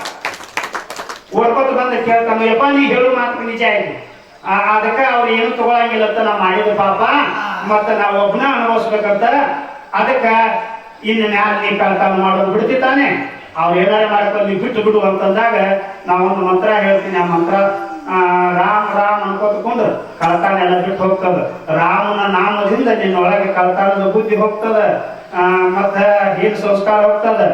ರಾಮ್ ರಾಮ್ ಅನ್ಕೋತ ಹೋಗಂತ ಹೇಳಿ ಅವ್ರಿಗೆ ಕೊಟ್ಟಾಗ ಅವಾಗ ಕಳ್ತಾನ ಮಾಡೋದು ಬಿಟ್ಟು ರಾಮನ ಜ್ಞಾನ ಮಾಡ್ಕೊಂಡು ರಾಮಾಯಣಿ ಬಾರ್ದ ಅಂತ ಕಥೆ ಬರ್ತದೆ. ಏನು ಆತ್ಮೀಯ ಬಂಧುಗಳೇ, ರತ್ನಾಕಾರ ಹೋಗಿ ವಾಲ್ಯಾಕ ಕೋಳಿ ಹೋಗಿ ವಾಲ್ಮೀಕಿ ಋಷಿ ಆಗ್ತಾನ ಆಮೇಲೆ. ಹಿಂಗ ಬಸವಣ್ಣನವರು ಕಳಬೇಡ ಅಂತ ಹೇಳಿದ್ರು. ಕಳಬೇಡ ಅಂದ್ರೆ ತುಡುಗು ಮಾಡಬೇಡ, ಯಾರ ವಸ್ತುವನ್ನು ಕದಿಬೇಡ, ಮತ್ತು ಸುಳ್ಳು ಹೇಳಬೇಡ ಅಂತಂದ್ರೆ ಹಿಂಸೆ ಮಾಡಬೇಡ ಅಂದ್ರೆ ಪ್ರಾಣಿಗಳು ಹಿಂಸೆ ಮಾಡಬೇಡ, ಮತ್ತೆ ಸುಳ್ಳು ಹೇಳಬೇಡ. ಆಮೇಲೆ ಮುನಿಬೇಡ ಅಂದ್ರೆ ಯಾರ ಮೇಲೂ ಸಿಟ್ಟಿಗೆ ಹೇಳಬೇಡ, ಹೇಳ್ರಿ ಯಾರ ಮೇಲೂ ಸಿಟ್ಟಿಗೆ ಹೇಳಬೇಡ. ಮತ್ತೊಂದು ಹೇಳ್ತಾರೆ ನೋಡ್ರಿ, ನಿಂದ ಹೊಗಳ್ಕೊಳ್ಬೇಡ. ನಂದು ಅಷ್ಟೈತಿ ಹೊಲ, ನಂದು ಇಷ್ಟೈತಿ ಹೊಲ, ನಾ ಅಷ್ಟು ಗಳಿಸಿನಿ, ನಾ ಎಷ್ಟು ಗಳಿಸಿನಿ, ಇದನ್ನ ತಗೊಂಡು ಏನ್ ಮಾಡೋದು? ನೀವು ಹೇಳುದು ಯಾರಿಗೆ ಗಳಿಸಿದಿ? ಹಿಂದೆ ಎಲ್ಲಾರು ಗಳಿಸೋಂಗ ನೀನು ಗಳಿಸಿದಿ. ಇದನ್ನೆಲ್ಲ ಹೇಳ್ಬೇಡ. ನಿನ್ನ ವರ್ಣನೆ ನೀನ್ ಹೊಗಳಿ ಬಸವಣ್ಣವ್ರು ಅದಕ್ಕೆ ಹೇಳಿದ್ರು, ಹೊಗಳಿ ಅನ್ನೋ ಸ್ಕೂಲ್ ಹೆಚ್ಚಿದ್ರಯ್ಯ. ಹಂಗ ನಿಂದ ನೀನ ಹೊಗಳ್ಕೊಳ್ಬೇಡ. ಮತ್ತ ಮುನಿಯಬೇಡ ಅನ್ಯರಿಗೆ ಅಂದ್ರೆ ಇನ್ನೊಬ್ಬರ ಮ್ಯಾಲ ಸಿಟ್ಟಿಗೆ ಬರಬೇಡ, ಕೋಪ ಮಾಡ್ಕೋಬೇಡ. ಅವ್ರನ್ನ ಒಳ್ಳೆ ರೀತಿಯಿಂದ ಶಾಂತ ರೀತಿಯಿಂದ ಮಾತಾಡಿಸು, ಸಿಟ್ಟಿನಿಂದ ಮಾತಾಡಬೇಡ ಅಂತ ಹೇಳಿದ್ರು. ನಿನ್ನ ವರ್ಣನೆ ಕಲಬೇಡ, ಕೊಲಬೇಡ, ಔಷಿಯ ನುಡಿಯಲು ಬೇಡ, ಮುನಿಯಬೇಡ, ಅನ್ಯರಿಗೆ ಅಸಹ್ಯ ಪಡಬೇಡ. ಅನ್ಯರಿಗೆ ಅಸಹ್ಯ ಪಡಬೇಡ ಅಂದ್ರೆ ಅವ್ರದ್ದು ನೋಡ್ಕೊಂಡು ಕಿಸಿಂದ್ರೆ ನೀ ಅಸಹ್ಯ ಪಡಬೇಡ. ಯಾಕಂದ್ರೆ ನಿನ್ಗೂ ಅಂತದ್ದು ಬಂದಿತ್ತು ನೋಡು, ತಿಳ್ಕೊಂಡು ನಡಿ. ಅಸಹ್ಯ ಪಡಬೇಡ, ಮುನಿಬೇಡ, ಅನ್ಯರಿಗೆ ಅಸಹ್ಯ ಪಡಬೇಡ, ತನ್ನ ಬಲಿಸಬೇಡ, ಇದರ ಹಳೆಯಲು ಬೇಡ ಅಂದ್ರ ಇದರವಾಗಿ ಯಾರಿಗೆ ಮಾತಾಡಬೇಡ. ಇವು ಸಪ್ತ ಸೂತ್ರಗಳು. ಯಾರು ತಮ್ಮ ಜೀವನದಲ್ಲಿ ಅನುಷ್ಠಾನಕ್ಕೆ ತಗೋತಾರೋ ಇವು ಒಳಗಿನ ಸುದ್ದಿನೂ ಹೌದು, ಹೊರಗಿನ ಸುದ್ದಿನೂ ಹೌದು, ಅಂತರಂಗದ ಸುದ್ದಿನೂ ಹೌದು, ಬಹಿರಂಗದ ಸುದ್ದಿನೂ ಹೌದು. ಇವುಗಳನ್ನು ಯಾರು ಅನುಷ್ಠಾನಕ್ಕೆ ತರ್ತಾರೋ ಅವರು ಮಾತ್ರ ಅವರ ಜೀವನ ಸುಖಮಯವಾಗ್ತದೆ. ಅವರು ಜಪ ತಪ ಮಾಡಿ ಮೋಕ್ಷವನ್ನ ಪಡೆದು ತಮ್ಮ ಜೀವನವನ್ನ ಕಲ್ಯಾಣ ಮಾಡ್ಕೋತಾರಂತ ಈ ಸಂದರ್ಭದಲ್ಲಿ ಹೇಳುತ್ತಾ, ನಿನ್ನಿನ ದಿವಸ ನಮ್ಮ ಹುಲಜತ್ತಿ ಮಾಲಿಂಗರಾಯನ ಪಾದಯಾತ್ರೆ ಹೋಗ್ತಕ್ಕಂಥ ಸಮಿತಿಯವರು ಎಲ್ಲರೂ ಕೂಡಿಸಿ ಮಹಾಪ್ರಸಾದವನ್ನ ಮಾಡ್ಯಾರ. ಹೇಳಿ ನಿನ್ನಿನ ದಿವಸ ಬಹಳ ಸುಂದರವಾಗಿರ್ತಕ್ಕಂಥದ್ದು. ಯಾಕಂದ್ರೆ ಅವ್ರು ಇಲ್ಲಿಂದ ಪಾದಯಾತ್ರೆ ಹೋಗ್ತಾರೆ ಪ್ರತಿ ವರ್ಷ ದೀಪಾವಳಿ ಅಮಾಸಿ ಮುಂಡಾಸು ನೋಡಾಕ. ಹೇಳ್ರಿ ಬಹಳ ದೊಡ್ಡ ನಿಯಮ ಇಟ್ಟುಕೊಂಡು ಪಾದಯಾತ್ರೆ ಮಾಡ್ತಾರೆ. ಅವರು ಪ್ರದೀಪ್ ಬಿರಾದಾರ್ ಡಾಕ್ಟರು, ಅವ್ರ ಸಂಗಡಿಗರು, ಅವರು ಬಹಳ ದೊಡ್ಡ ಮಾಲಿಂಗರಾಯನ ದೊಡ್ಡ ಭಕ್ತರು. ನಿಷ್ಕಾಮದಿಂದ ಈ ಮಠದಲ್ಲಿ, ಮಾಲಿಂಗರಾಯನ ಮಠದಲ್ಲಿ ದಿನಂಪ್ರತಿ ದುಡಿತಾರೆ ಮತ್ತೆ ನಿಸ್ವಾರ್ಥದಿಂದ ದುಡಿತಾರೆ. ಹಾಗೆ ನೀವು ದುಡೀರಿ. ಮಾಲಿಂಗರಾಯನ ಅಕ್ಕಪಕ್ಕ ಹುಲ್ಲಾಗಿಲ್ಲ ಎದ್ದೈತಿ ನೋಡ್ರಿ, ಮಂದಿ ಹೊಲ್ದಾಗ ಹೋಗಿ ಕೇಳ್ತಿರ್ಲ. ಈಗ ಬಂದಾತ ಮಳೆ ಆಗೈತಿ, ಯಾರು ಕೆಲಸ ಕರೆಯಕ್ಕಿಲ್ಲ, ಮಾಡ್ಕೋತ ಇವತ್ತೊಂದ್ ದಿನ ಯಾಕಂದ್ರೆ ರೊಟ್ಟಿ ಪಟ್ಟಿ ಮಾಡೋದಿನ ಮಾಡ್ರಿ. ನಾಳೆ ದಿವಸ ಮಾಲಿಂಗರಾಯ ಹೊಳೆಗೆ ಹೋಗಿ ಬರೋಣ. ದೊಡ್ಡ ಪ್ರಮಾಣದ ಜಾತ್ರೆ ಇರ್ತೈತಿ. ಇಷ್ಟು ಜನ ಅಲ್ಲ, ಊರಾಗ ಎಷ್ಟು ಜನ ಅದಾವ ನೋಡ, ಊರ ಖಾಲಿ ಇರ್ತೈತಿ, ಎಲ್ಲ ಇಲ್ಲೇ ಇರ್ತೈತಿ ಮಠದಾಗ. ನಾಳೆ ಏನ್ರಿ ಅಕ್ಕಪಕ್ಕ ಊರಿನಿಂದ ಬ್ಯಾರೆ ಕಡೆಯಿಂದ ಎಲ್ಲ ಬರ್ತಾರ. ಒಂದು ಕಣ್ಣ ಎರಡು ಕಣ್ಣು ನೋಡಕ್ ಸಾಲೋದಿಲ್ಲ, ಅಷ್ಟು ಜನ ಸಾಗರ ಇಲ್ಲಿ ಇರ್ತೈತಿ. ರೊಟ್ಟಿ ಮಾಡೋದು ಮಾಡಿದ್ದೀರಿ, ಇನ್ನು ಮಾಡ್ತಾ ಇದ್ದೀರಿ, ಅದನ್ನ ಕಟ್ಕೊಂಡ ನಾಳೆ ದಿವಸ ಚಂದಾಗಿ ಮಧ್ಯಾಹ್ನ ಜಾತ್ರೆ ಮಾಡ್ರೆ ಮಳೆ ಹಂಗ ಆಗ್ಲಕ್ಕಂದ್ರೆ ಖಾಲಿ ಐತಿದೆ ಅಂದ್ರೆ ಮನ್ಯಾಗ ಖಾಲಿ ಕೂತ್ಕೋಬೇಡ. ಅಲ್ಲಿ ಸಾವುಕಾರಗಳು ನಿಮ್ಗೆ ಕೆಲಸಕ್ಕೆ ಹಚ್ಚಿ ಪಗಾರ ಕೊಡ್ತಾರ. ಇಲ್ಲಿ ಹೊರ ಪಗಾರ ಎಲ್ಲಿದ್ದು ಅಂತಂದ್ರೆ ಇಲ್ಲಿ ಪಗಾರ ಕೂಡ ಅಲ್ಲಿ ಹೊರಗೆ ಕೊಡ್ತಾನ, ಹೊರಗೆ ಕೊಡ್ತಾನೋ. ಈ ಹುಲ್ ಎಷ್ಟೈತಿ ನೋಡ್ರಿ, ಕುರಿತಿ ಕಳೆ ತೆಗಿತಿರ್ಲ, ಹೊತ್ತಾಗ ತೆಗಿತಿರ್ಲ. ಆ ಹೊತ್ತಾಗ ಮಣ್ಣು ಮುಗಿದ್ರೆ ನೀರು ಮಣ್ಣು ಮುಗಿಸ್ರೆ ಈ ಮಣ್ಣು ಮುಗ್ಸಂಗಿಲ್ಲ. ನೀವು ಮಾಡಿದ್ರೆ ಬರ್ತಾ ಇರ್ತೀನಿ, ಇಲ್ಲಿ ಕ್ಲೀನಾಗಿ ತೆಗೀರಿ, ಹೊತ್ತಾಗಿಂದ ತೆಗೀರಿ, ಅಕ್ಕಂದೆಲ್ಲ ಆಗ್ತದೆ. ಈ ಕೆಲಸ ಇರ್ತೈತಿ. ಇಟ್ಟು ನಿಸ್ವಾರ್ಥದ ಸೇವೆ ನೀವು ಮಾಡ್ರಿ, ಅಲ್ಲಿ ಕೊಡ್ತಾರ ನೋಡ್ರಿ, ಅದರ 10 ಪಟ್ಟು ಮಾಡಿದ್ರೆ ನೀವು ಕೊಡ್ತಾರೆ. ಈ ಕೆಲಸ ನೀವು ಮಾಡ್ಕೊಂಡು ಹೋಗ್ರಿವ, ಬಹಳ ಚೆನ್ನಾಗೈತಿ. ದುಡೀರಿ. ಇದು ನಿಮ್ಮ ಮಠ, ನಿಮ್ಮ ದೇವರು, ಅಕ್ಕಪಕ್ಕ ಹಿಂದ ಮುಂದ ಅದ ಸುಖಪ್ರ ಇಲ್ಲ. 30 ವರ್ಷ ಹೇಳ್ತಾದ್ರೆ ನಿಸ್ವಾರ್ಥ ಸೇವೆ ಮಾಡ್ಕೊಂಡು ಬಂದಿಲ್ಲ, ಮಠದಾಗ ನಿಸ್ವಾರ್ಥ ಸೇವೆ ಮಾಡ್ಕೊಂಡು ಬಂದಿಲ್ಲ. ಹೆಂಗರು ಮಕ್ಕಳು ಏನ್ ಮಾಡಿಲ್ಲ, ಅವ್ರ ಮಾಡ್ಕೊಂಡು ಹೋಗ್ಯಾರ. ಈಗ ಹಂಗ ಮಾಡ್ಕೊಂಡ ಹೊಂಟಾರ. ಈಗ ಪುಣ್ಯಾತ್ಮ ಮಠದಾಗದಾನ. ಕೈಲಾದ ಮಟ್ಟಿಗೆ ಇವು ಮರ ಯಾರು ಹೆಚ್ಚಾರ ಮರಗಳು, ತೆಂಗಿನ ಮರಗಳು ಯಾವಾಗ ಮಾಲಿಂಗರಾಯನ ಎಳನೀರು ಕುಡಿಸೋದು, ಪೂಜೆ ಕಡೆ ಎಳನೀರು ಕುಡಿಯೋದು, ಇವೆಲ್ಲ ಯಾರು ಹಚ್ಚಿದ್ರಿ? ತುಟ್ಟಪ್ಪಕ್ಕೆ ಹಚ್ಚಾರ. ಹಂಗ ನೀವು ಏನಾದ್ರು ಒಂದಿಟ್ಟು ಸೇವೆ ಮಾಡಿ ಉಳಿದ್ರಿ. ಸ್ವಾರ್ಥಕ್ಕಾಗಿ ಹೆಣ್ಣು ಮಕ್ಕಳು ಹೊಲ ಮನಿ ತಂದು ಇದೆಲ್ಲ ನಾವು ಮಾಡುವಾರೆ. ಇದಕ್ಕೆ ಬಳಸಿಕೊಂಡ್ರೆ ಇದು ನಿಸ್ವಾರ್ಥ ಸೇವೆ. ಇದು ಮಾಡಿದ್ರೆ ನಿಮ್ಮ ಬೆನ್ನು ಹತ್ತಿ ಬರ್ತದೆ, ಅಲ್ಲಿ ಮಾಡಿದ್ರೆ ನಿಮ್ಮ ಬೆನ್ನು ಹತ್ತಿ ಬರಂಗಿಲ್ಲ. ಇದು ಬರ್ತೈತೆ ನೋಡು.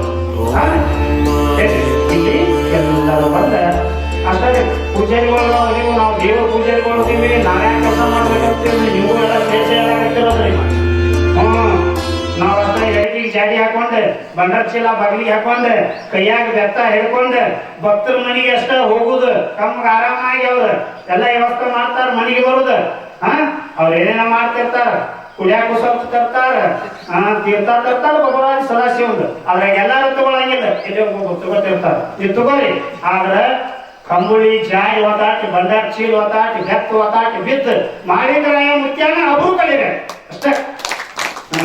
ಹೋಗ್ರಿ ನೀವು ಎಲ್ಲಿ ಬೇಕಾದಲ್ಲಿ ನಾಡು ತುಂಬ ಹೋಗ್ರಿ, ನಿಮ್ಗೆ ಪರ್ಮಿಷನ್ ಐತಿ, ಅದು ಕೊಟ್ಟದ್ದು ಬಿರುದ ಐತಿ, ಆ ಬಿರುದಾಗ ಇರ್ತೀರಿ. ಆದ್ರ ಮಾನ ಮರ್ಯಾದೆ ತೆಗಿ ಕೆಲಸ ನೀವು ಮಾಡ್ಬೇಕು. ಏನ್ರಿ ನೀವು ಕೂಡ ತಗ್ಗಿ ಬಗ್ಗೆ ಒಂದಿಷ್ಟು ನಡೀರಿ. ಏನ್ರಿ ನಾವು ಮಾಳಿಂಗರಾಯನ ಔಷಧವರು, ನಾವು ಮಾರಾಯಿಗಳು, ನಾವು ಒಡೆಯರು ಅಂತಕ್ಕಂಥದ್ದು ಒಂದು ಹೆಮ್ಮೆ ಇರ್ತೈತಿ ಒಳಗೆ. ನಾವ್ ಯಾಕೆ ಮಾಡ್ಬೇಕಂತ ನೀವು ನಾವು ಸಂಘಗಳಾಗಿದ್ದೀವಲ್ಲ, ನಾವು ಮಾಡಬೇಕ. ನಾವು ಕಾಯ್ಕ ಮಾಡಬೇಕ. ಕಾಯ್ಕ ಮಾಡಿದ್ರನ್ನ ಕೈಲಾಸ ಕಾಣೋದು, ಇಲ್ಲಾಂದ್ರೆ ಕೈಲಾಸ ಅದು ಸುಲಭವಾಗಿ ಅದು ಸಿಗಂಗಿಲ್ಲ. ಅದಕ್ಕೆ ಪೂಜಾರಿಗಳು, ಭಕ್ತರು, ಎಲ್ಲಾರು ಏನ ಆತ್ಮೀಯ ಬಂಧುಗಳು ಈ ಕಸ ಇರಬಾರ್ದು ನೋಡ್ರಿ. ಇನ್ನು ಮುಂದೆ ಬರೇ ಒಂದು 13 ದಿವಸ ಪ್ರವಚನ ಉಳ್ದೈತಿ. ಅಷ್ಟ್ರಾಗಿ ಇದನ್ನೆಲ್ಲ ಕ್ಲೀನ್ ಮಾಡ್ಕೊಳ್ರಿ. ಯಾರೇ ಬಂದು ನೋಡಿದ್ರು ಮಠ ಎಷ್ಟು ಸ್ವಚ್ಛ ಇಟ್ಟಾರ ನೋಡೋದ್ಬೇಕು. ಮತ್ತೆ ನೋಡಿದವ್ರ ಕಸ ಹತ್ತಿ ಕೆತ್ತೆ ಇಲ್ಲ ಅಂದ್ರೆ ಹಿಂಗ ಕಡ್ಡಿಯಾಗಲಿ ಇದನ್ನ ಆರಿಸಿ ಸ್ವಚ್ಛ ಮಾಡೋ ಜವಾಬ್ದಾರಿ ನಿಸ್ವಾರ್ಥದಿಂದ ನಾವು ಕೂಡಿ ಎಲ್ಲರೂ ದುಡಿನು ಅಂತ ಹೇಳುತ್ತಾ ನನ್ನ ಪ್ರವಚನದ ಕಾರ್ಯಕ್ರಮವನ್ನ ಇಲ್ಲಿಗೆ ಮುಕ್ತಾಯವನ್ನ ಮಾಡೋಣ. ಮಂಗಲ ಬನ್ನಿ. ಜೈ ಮಂಗಲಂ, ಜೈ ನಮಸ್ಕಾರ ಶಿವ ಹರ ಮಹಾದೇವ್. ಆರತಿ ತಟ್ಟಿ ತಗೊಂಡು ಬರೆಯವ.